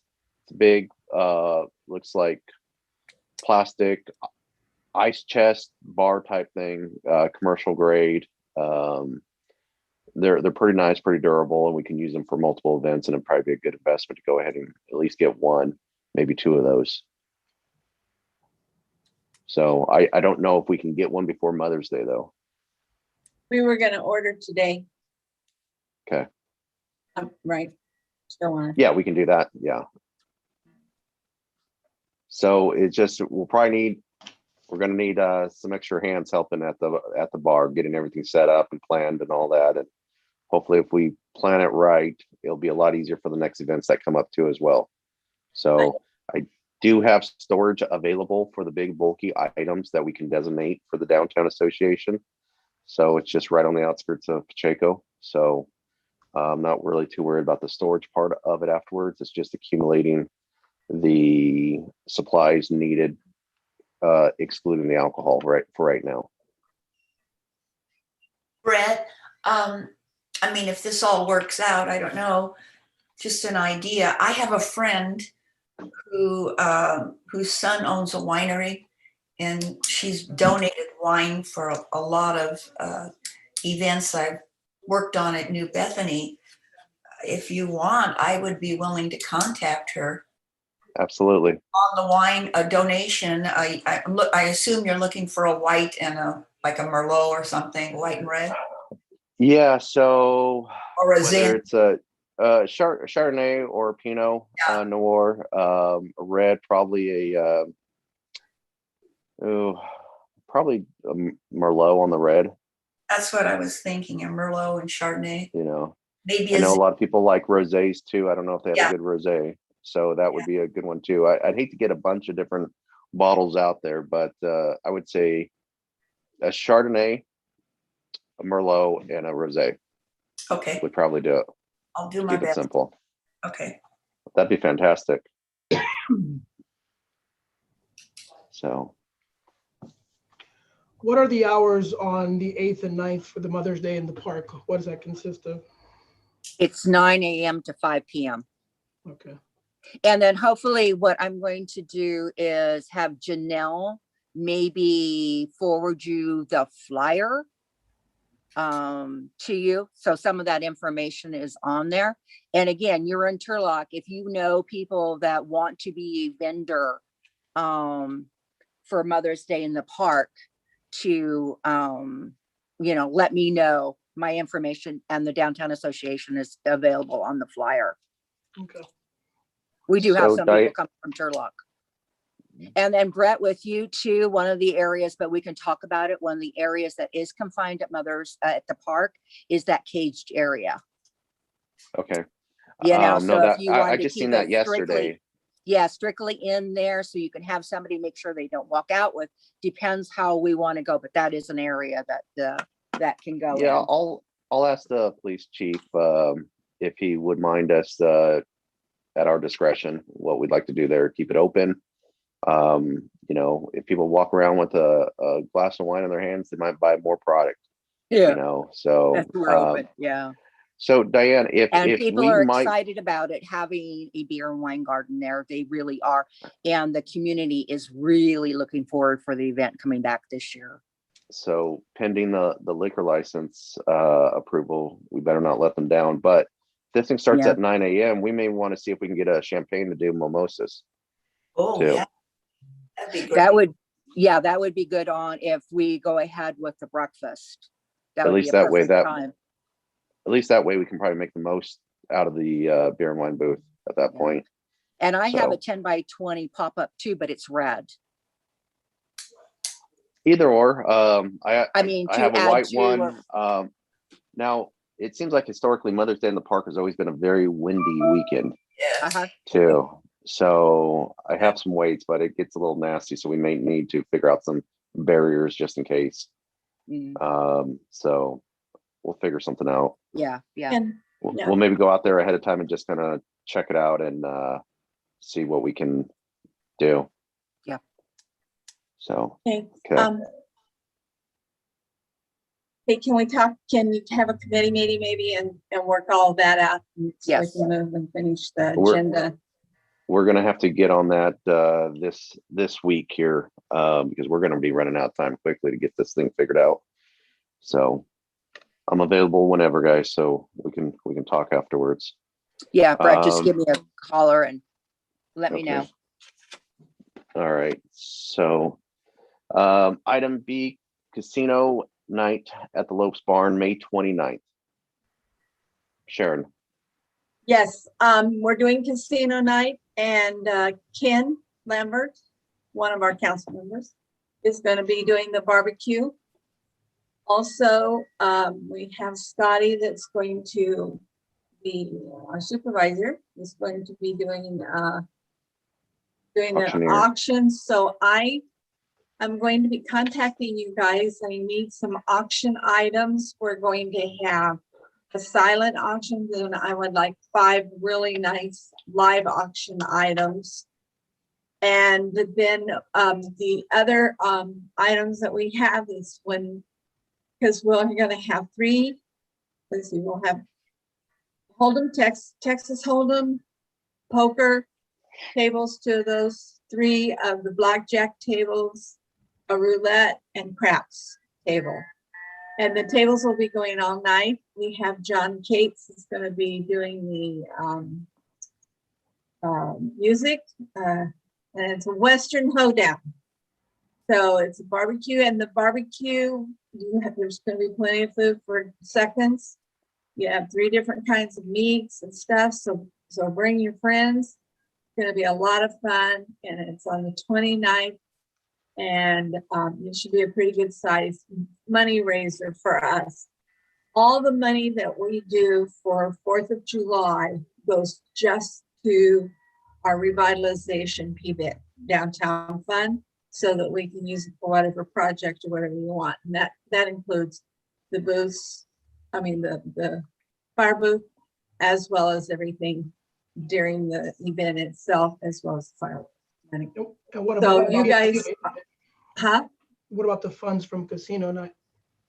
Ours, that goes into the downtown association to help meet the needs of operations and, but also other events and stuff that we do. And then I'm assuming Mother's Day in the park, it falls in line with those. Yeah, the rest of them go to the downtown. We get the PBID money, and then Stacy and I had agreed when we did the PBID that we would 12,000 of community funds or private funds Okay. to that. So we have to do one event. So we're doing the 4th of July. What are the hours of casino night? Casino night is 6 to 10, 6 to 11. And he's kind of fixed up the barn, he said, and it's gonna be really fun because you can go in and out, you know, inside and outside, and it's really for those. Then just so you know, look at your green package. I'm gonna send you a new one because we're putting the fireplace in today. We are releasing the information on the fireplace. We have not.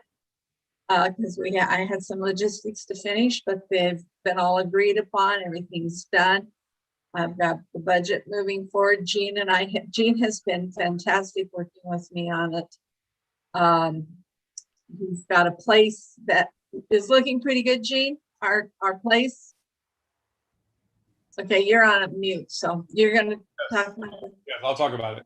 Okay, and so we've been working, and he's putting together, we've sat down and did all of the sponsorships for just fireplace, fire booth, the fire event, fireworks event yesterday. So everything's in place, but everything else is done. So we're going to be reaching out to everyone for all these different things. And after that, so we're kind of piling stuff on top of stuff.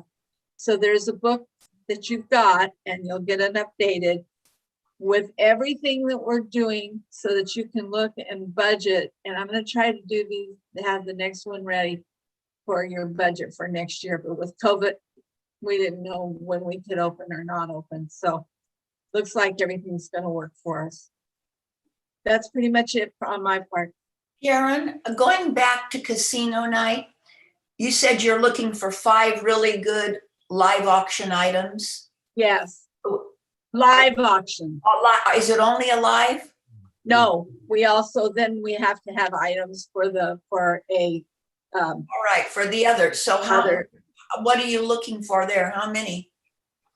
You know, as many auction items as we can have on the tables for, because it's 2 different things that we're going to need besides the 5 live auctions. The silent auction. Silent, yeah. And then we have to have gifts for people who play, and then they get to pick which one of the gifts they like, and they put their name in the bag, and then we draw it. And that's how they win. Are you talking about 3 different things then? 3 different things. Oh, okay.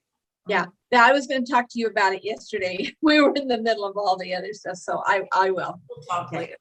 Yeah, but I will tell you, and sponsorships are all on top of each other. So, and we're looking for our good sponsors back. So those are already gone out for the casino night. That's done. The tickets are done. They've already been called over, so they should be ready today or tomorrow for casino night.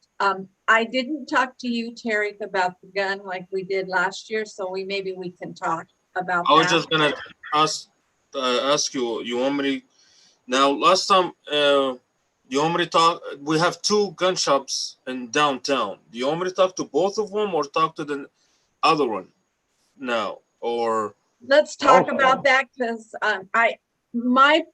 personally for me, whoever is a member is who I go to first. But our downtown, I always try to make sure everybody had an opportunity to participate.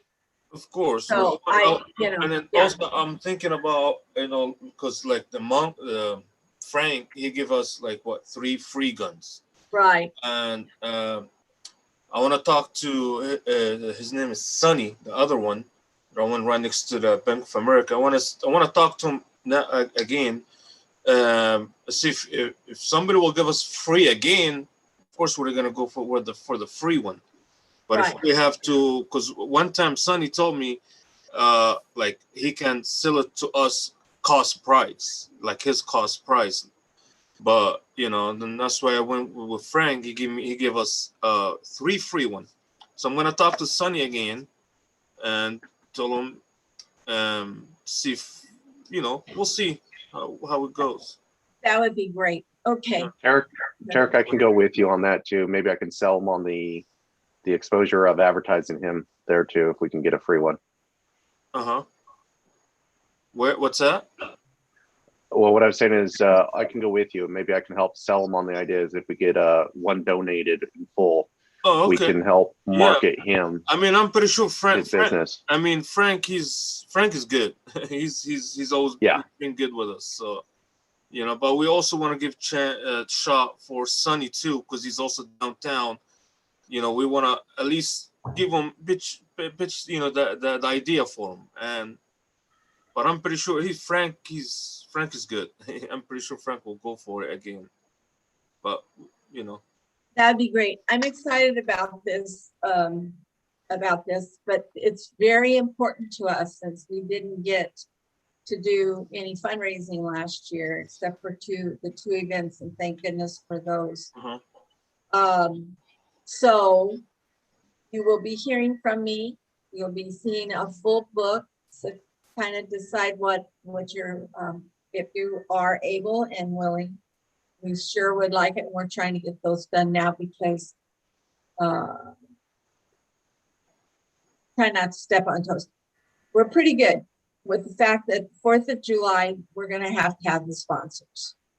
And with the one that Penny's doing, that's for kids and moms and stuff. So there's not a lot of gifts we have to get.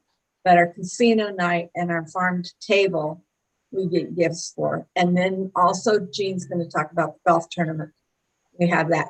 So we're moving forward. Everybody's doing their job. And I'm excited. So I'm ready, Brett. I think we've kind of been going long, but we'll pick this back up. Okay, so we've already discussed item. Actually, no, we're on. Okay, so we already went over the website Facebook update. Gene? Nope, that's Jean's. Yeah. That's Gene. I think Okay, that's so the we're last thing, and then we talked. going to go over item F still, but Gene? Oh, yeah. Thank you. So I will try to be as quick as possible here. There's a lot of stuff going on in marketing. Started out by creating a YouTube channel. That was not an easy feat, but it's done. Thanks to Janelle as well. And so the Facebook channel is now live. This meeting is broadcast live right now on YouTube. So if you go to YouTube and go to Los Banos Downtown Association, you'll see all the videos that will be posted for the Downtown Association. Is there a question? No, I am continuing to update the website. Calendar events are updated. There's also an item on there for the Cal Grant program that Stacy wanted updated on there. And there's also now a feature on the recent remodel project from Lou's Beauty Salon. And I want to continue working on more of those to continually switch those out so we have fresh content on the site on a regular basis.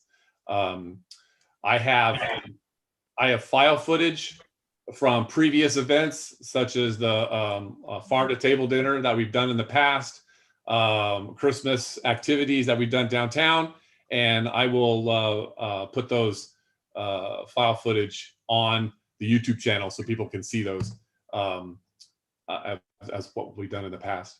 I'm working on promotional materials for the upcoming events for Mother's Day in the park, casino night, and the 4th of July event, which I don't think it was said, but I want to make sure all the board knows that the 4th of July event is taking place on July 3rd, on Saturday, July 3rd. So it's being marketed as a 4th of July event, but it's taking place the day before the 4th of July. And I am also the chair of the golf tournament at Pheasant Run on Sunday, October 10th. And I'm working on all the details for that event as well. And I am working on a firework booth location. I have a tentative location ready to go. And as soon as it is firm, I will be releasing that information for selling fireworks. And we're going to need help to sell fireworks. So for those of you board members who want to volunteer your time, we'll definitely take it because we're going to need it to sell those fireworks. And I continue to post information on a weekly basis on the upcoming events on Facebook. And David, just so you know, if you go to the Los Banos Downtown Association Facebook page, Twitter page, Instagram, you will see posts for flyers for the Los Banos for the Mother's Day in the park and casino night. They're all on there.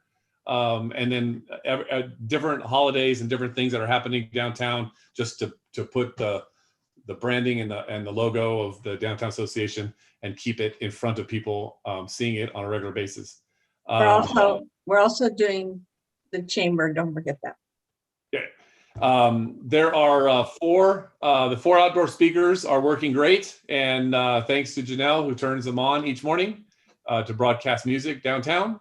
And as Sharon mentioned, the annual or biannual Los Banos Chamber of Commerce Downtown Street Fair that's been going on for probably 30 years is going to take place on April 17th. There was a lot of questions with COVID as to whether it would happen, where it would happen, but they have determined now that it will happen on April 17th. And the Downtown Association will have an informational booth.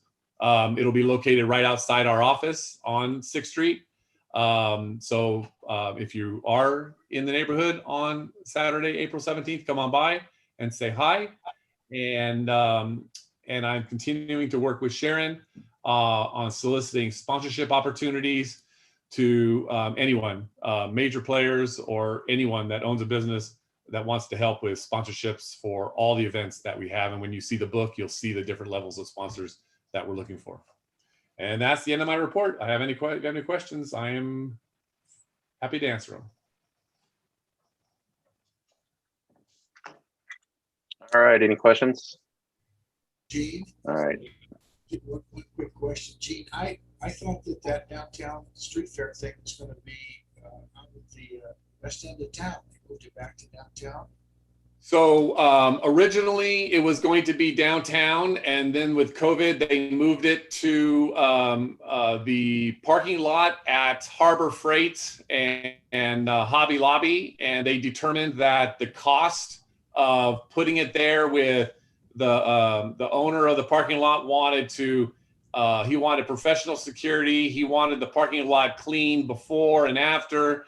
So the cost factor wasn't going to work for us, for the chamber to have it there. So then they moved it to the fairgrounds, and the fairgrounds was going to charge money that they didn't think was right. And the fact that it's out at the fairgrounds, it's a city chamber event that's on county property. So that didn't really work too well. And so then they worked with the city and determined that since it's an outdoor festival and outdoor festivals are legal because you can keep people socially distanced, that it would not be a problem to have it downtown. So now it's moved back downtown. So Gene, I don't know if we can call it a festival.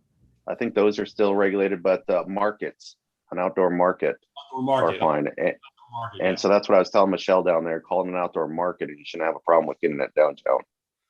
So, So they're- all right. Any other questions? All right, let's move on. Okay, we already addressed item E, strategic plan for downtown revitalization. Item F, sign committee report. Taylor, are you there, Taylor? I am. I'm not exactly sure what I'm reporting on. I've gone to several different websites. The goal was to pick some signs that would be able to mount on the sides of people's buildings, as well as connect for overhangs, and that the downtown would look uniform. Some of the examples we had used was like downtown Carmel, or what's the place in San Jose we've used a couple times as an example, Santana. Santana Row. And so we've come up with some stuff. Sharon, you had mentioned that maybe there would be something else that we would want to spend some money on, and this might be something, since this is a been leveled against property owners, then maybe this is a way we could sort of subsidize the cost of putting up new signage. It turns out things are going to run $200 to $300 a sign for, or not, excuse me, not for the actual sign, but for the actual framework to put it up. If you want to share screen, I can show you the two that we had sort of decided. Yeah, she'll get you on. Oh, he does. How do you do it? Just doesn't need to set me up to share it. Okay. Okay, yeah. Do I need to do that? Oh, you need to do it. Yeah, just go to share screen. Can you see that? Yes. Yes, those are perfect. So that was for the overhangs. For example, the 5-store building that I redid down there where the dance studio and the insurance is. This is the kind of thing that would go underneath the overhang. And then tell me if you actually see this change. Did it switch? Yeah. Okay, so this would be the wall mount. So they run roughly $200 to $250, including for the other one that goes underneath. And the lead time, the price break was essentially at 10. So they've said, hey, we'll work with you if you buy more than 10 at once. The sign actual size is about 6 inches smaller than whatever the measurement is. So for example, you see here for $188, it's a 30-inch. It would be a 24-inch sign.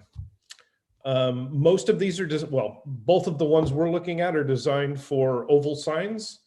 We have to decide if that's something we want to do. I got to go back to the drawing board if we want to do rectangular signs. And we have to decide what size it is we want to do. So that's kind of what we've got for wall mounted and underhanging signs. And then Stacy and I had also talked about what the city, how do I stop sharing? How's this? There we go. Got So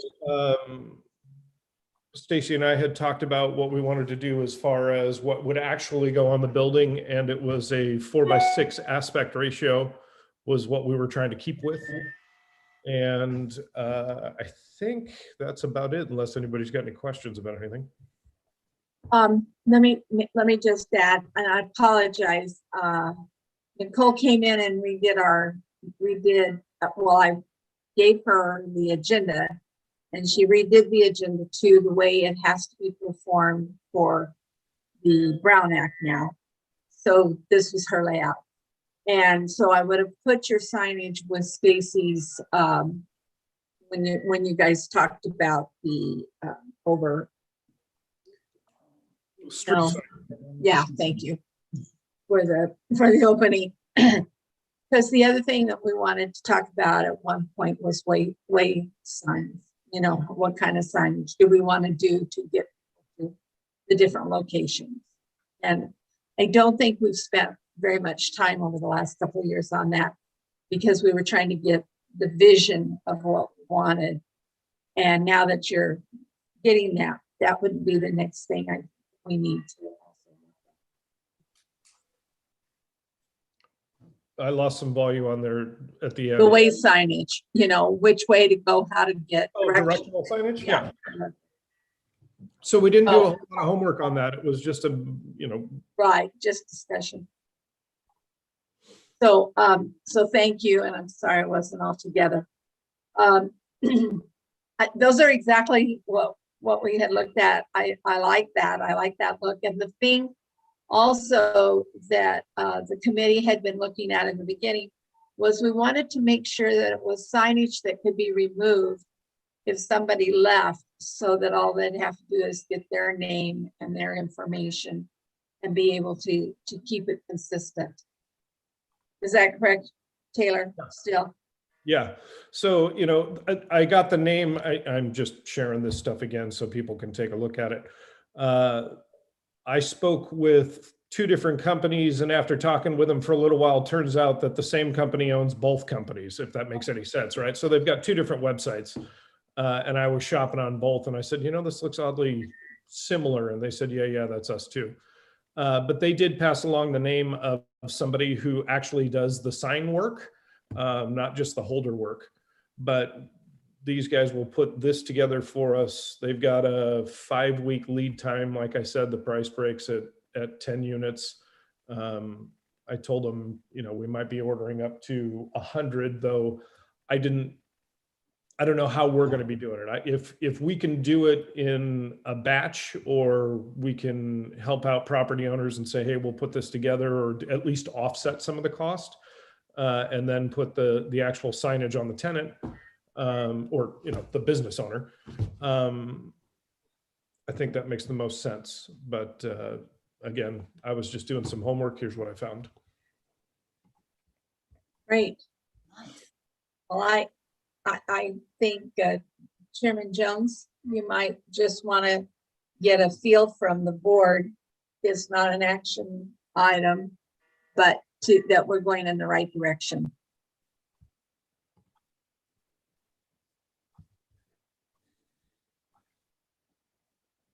Brett? Yes. Oh, okay.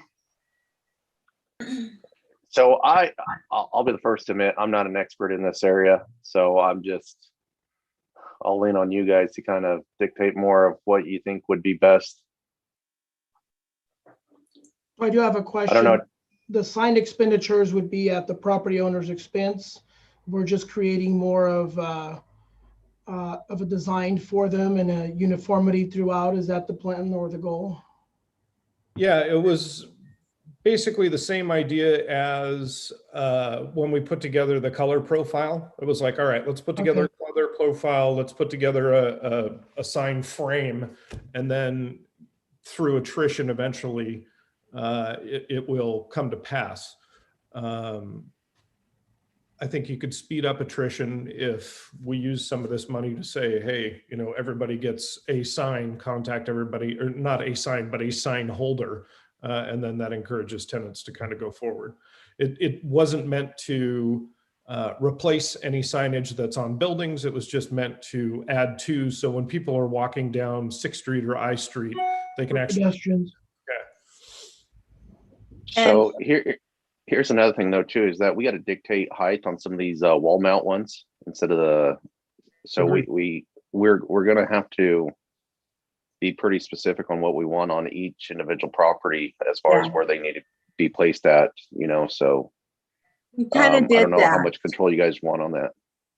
We kind of did that, Brett, a couple of years ago. We were we were looking at it, and the whole idea was to more unify, like a lot of these smaller communities that have a feel, to get it into what the first group for the beautification and looking at things came up with a theme of what they wanted the downtown to look like.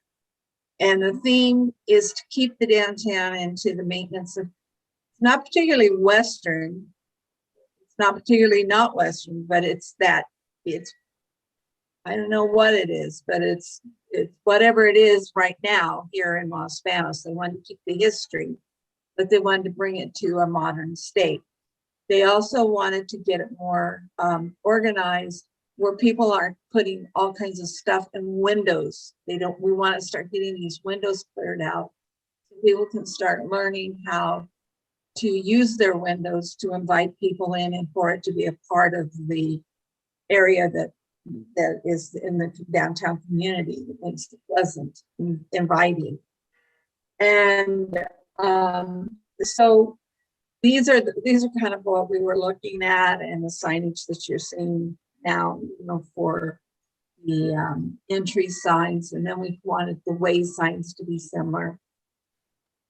And we wanted to make it where people could change out the signs if their tenants left or if their businesses left, and still keep the maintain thing and just change the names. Right. It was a bit of a ping pong thing. It was kind of a chicken and the egg, in the sense that there wasn't any teeth really with the city when it came to signage as to keeping people from having stuff in the windows, as well as some uniformity as to what it looked like. And so that was expressed. And then Stacy said, well, why don't we kind of work together? I can help get some teeth, but you got to tell me what it's going to look like. Right. And then also they're going to write some policies so that people will know when they're coming in. We want to work with some of the property owners, so that as people are coming in, they'll know what type of signage they can have and not to use windows. And we know that it's going to be a step of getting these done.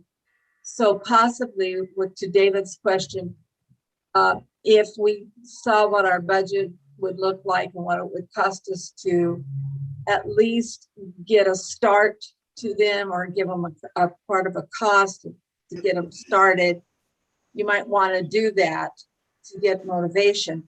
The other thing that we looked at is we did look at some of the iconic buildings. Definitely did not want to lose the signage on the drugstore. Definitely wanted to make sure whatever happened to that theater building at that time, we're so thrilled, David, to what it's going to look like and how things are coming. And I know you worked hard with us to get the original look. So we want the historic preservation of this community to maintain. And there's buildings such as some that Tom has and several of other people that actually are historic, but maybe some of them want to be on the register and maybe some of them don't. Because once you register a building or an area, you have to, when you remodel it or fix it or do whatever you can, you have to get all of the components that make it what it was to maintain that history.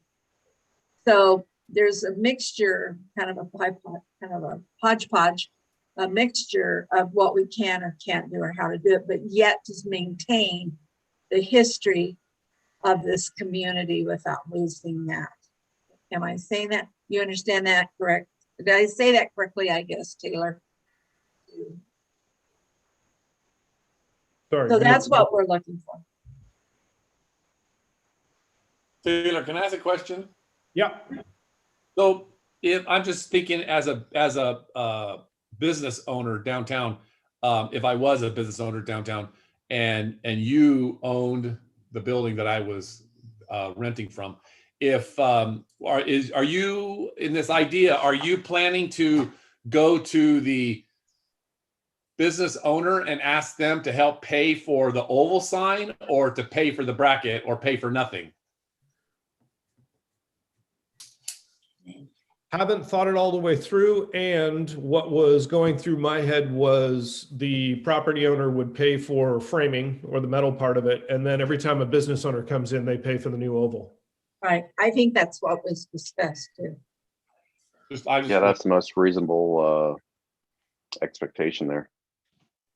I have two different businesses right now that are kind of sitting on the sidelines waiting to figure out what to do. I said, hang on a second, we're trying to figure out what we're doing. And so they're ready to go. Well, it doesn't become too intrusive financially, I think, on the PBED in the downtown is, I think, like you're doing, Tom, setting up with a vendor at with a cost break for all the downtown businesses. One, that's huge. And two, you're setting up, or we're setting up just kind of a guidance of what, size, what could be done, not done. And it's giving them a place to go to get those signs done. I think probably that's the best move. If you start opening up the wallet to each one, then you got, change outs here and there. And pretty soon I think it's going to be a financial nightmare and then an accounting nightmare too, trying to keep on top of it. I think just more providing the guidance of where to get the sign at a cost break, how it's to be done, and what the look is supposed to look like also. I think it should be the push for the PBID to provide the guidance basically. And that's what we were looking at, because at the time we were in the process of beginning to get the PBID moving, and we still wanted to do something for the revitalization and the look of the downtown. Correct. That way it's in effect. PBID was just a component to help us raise dollars to help and I guess what I'm saying, it's no different than the color palettes that we have chosen for downtown, where we're saying this is the framework and this is the look the downtown is going for, and the parameters are trying to say, but we're not saying here's 5 gallons of paint also with it, go at it. It's just kind of setting up the parameters. And it was funny, just so for those of you that are kind of new to all of this, and then some of you've heard it because you've been part of it. When this all started, we had a group of people, and what I was able to do is to move into 4 sections for the downtown, and for visual, the operations end of how to operate. What did we want to do? How did we want to bring it to? At that time, we were even talking about how to get Wi-Fi throughout the downtown, because some of the areas were doing that. So we wanted to bring it up to a modern date and for the future. So it was what it looked like yesterday, what it is today, and where do we want it to go. We had a beautification committee, a signage committee, the plant and that type of thing, infrastructure. We talked about security, the things that were a need, how to build. And so you can build on those.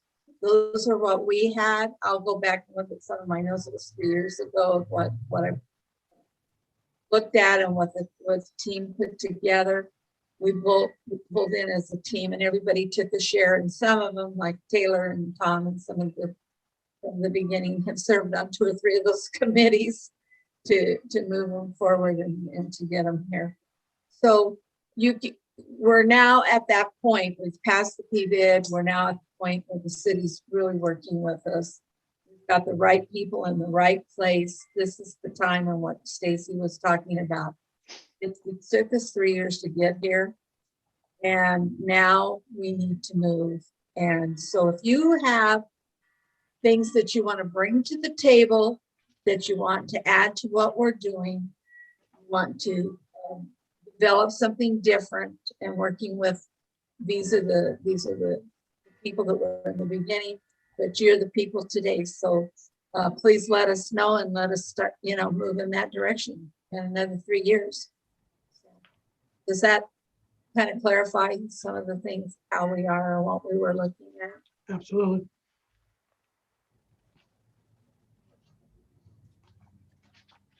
Thank you. All right. Any other questions out there? I do want to add something, and maybe I'm speaking out of turn on this, but it's to me, it's looking really positive for the gateway sign, in the next 90 days to, hopefully that starts, taking off the air in the right direction with the support of the city and what have you. The flower pots downtown, obviously, I know we're going to get back together on that and get a bid or a realistic layout of how many and where, and do we want to do it all one shot and what. And it's looking like the budget is lined up for that. One thing I'd like to add in, and I know we're looking at a 3 to 5 year, 10-year plan down the road in regards to infrastructure downtown. But I think this year, I'd like to add one more thing that would be very visually aesthetic to the public eye, aside from the flower pots, the signage that Tom's proposing for for all the buildings. And then the gateway sign, I think would have to be talking to Roni's maybe in regards to trimming all our existing trees downtown. Yes. You know, bulbing them down. They're just so out of whack on shape. I've been going to Las Vegas quite a bit lately, and I was there just a couple of days ago, and they're not bad trees. They're not that overgrown. They're just not shaped correctly, and they're just not uniform. And I figured they're there already and they're semi-mature.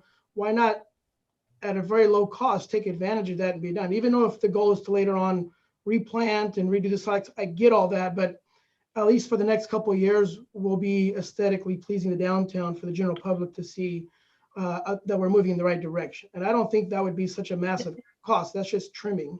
No, David, we have that I should have said this earlier. That was part of the, when we were talking about the pots and where to place them in the trees. Okay. That was something that's in our RFP, that, Oh, I see. that they trim our trees. And Ronnie and I talked about that. Some of them need to be pulled, some are just dead. So we got to see how that's going to work, if the city's pulling them or if we're pulling. We talked about doing that earlier, but the city was going to do some of them. So he's on top of that, actually. I talked to him about 3 days ago and last week. I think if we get a lot of this done before the 4th of July fireworks event, I think that would show not only good faith on our part, but it showed moving forward, you know, to the general public. I totally agree with you. Hey, I will talk to him as soon as we're off the phone. I'll make the call, and he usually calls right. Okay. Yes. So, okay, trees, the pots, the infrastructure for water, even if, and placement of the pots. And is there anything else that you want me to make sure that it's on that list? Well, the gateway sign, obviously, too. And of course, that Stacy's taking care of that, Stacy. And So, Sharon, did we discuss the safety and security of the business? yes, we were supposed to be doing that. Brett, that was something that we were talking about, and it was on the agenda. Oh, that's off, but it should have gone under. So a lot of things with the removal of the downtown or removal of the city budget for their capital improvement budget. We didn't get to discuss, you know, the addition of the cameras and all that. That's been in the works for a while. What the city's doing right now is just building the infrastructure, the backbone for the camera system. It's been a little challenging sourcing the equipment due to COVID, according to our police chief, but it is something that we're pushing them really hard on to get done. Okay, so that way we can take these plug and play cameras and throw them all over downtown and the rest of the parts of town. Okay. and then So there also were four to five businesses were affected in last 1 week with the Yes. vandalism. So that could be something alarming sign to, yeah. I agree. actually, Joshy, I met with the chief last week after you and I talked. Yeah. And he and I are looking at 3 dates right now so he can get them on his calendar next week to see if we can't talk about not only the cameras, but what else we can be doing or how we would go about getting some help on security in the downtown. Okay. So that, yes, I did talk to him about that. And I didn't talk too much today about it because I am meeting with him next week. Okay. And, but also something you brought up, and I know you and Brett, when you guys talked, you talked a little bit about it. You've put some cameras on your. So yeah, we are increasing the cameras on our building. Actually, we were we had one of the tenants who got affected in the recent activities. The other one was the Oddfellows building, also had a BB guns shot at their glasses that worth $4,000. Ours worth $1,000. And there are a few more graffiti on the Penny's store, and there are a few more actually. Yeah. So, and this is all in one short duration. It's not like spanning over multiple years. So. And that area that you talked about with the homeless person on 7th and I. Right, we were able that to is find being that taken- homeless person, and then that actually my tenant was able to find that homeless person. The thing is, they don't have like any regrets or anything like that for that issue. And just wanted you to know your council person is working hard. Brett has been working on that issue. Nope. Sounds good. Yeah. Okay, so That's I good. thank you for bringing that up Sure. because Yeah, I yeah. wanted to make sure you knew we had moved forward on that. Sure. Yeah. Sounds good. All right, items for the next meeting agenda. I think Do that's you have it. anything you want to add on there before, I mean, besides the flower pots? Sounds like the trees, the flower pots, I think we've got everything. And if we Alright. don't, send a text. And, Okay. and Mr. David, when you have time, can maybe you and I set up an appointment? All right, with that, we'll go to adjournment. Can I get a motion? Nope. Not everyone at once. Taylor, Adjourn. Motion to adjourn. motion to adjourn by Taylor, second. I Can I get second. a second? Second by Hussein. All in favor? Aye. Aye. Aye. All right. Any opposed? No. All right, guys. Meeting adjourned at 11:21 a.m. Thank you, guys. Thank you for your Thank you, everyone. time. Bye-bye. Hi.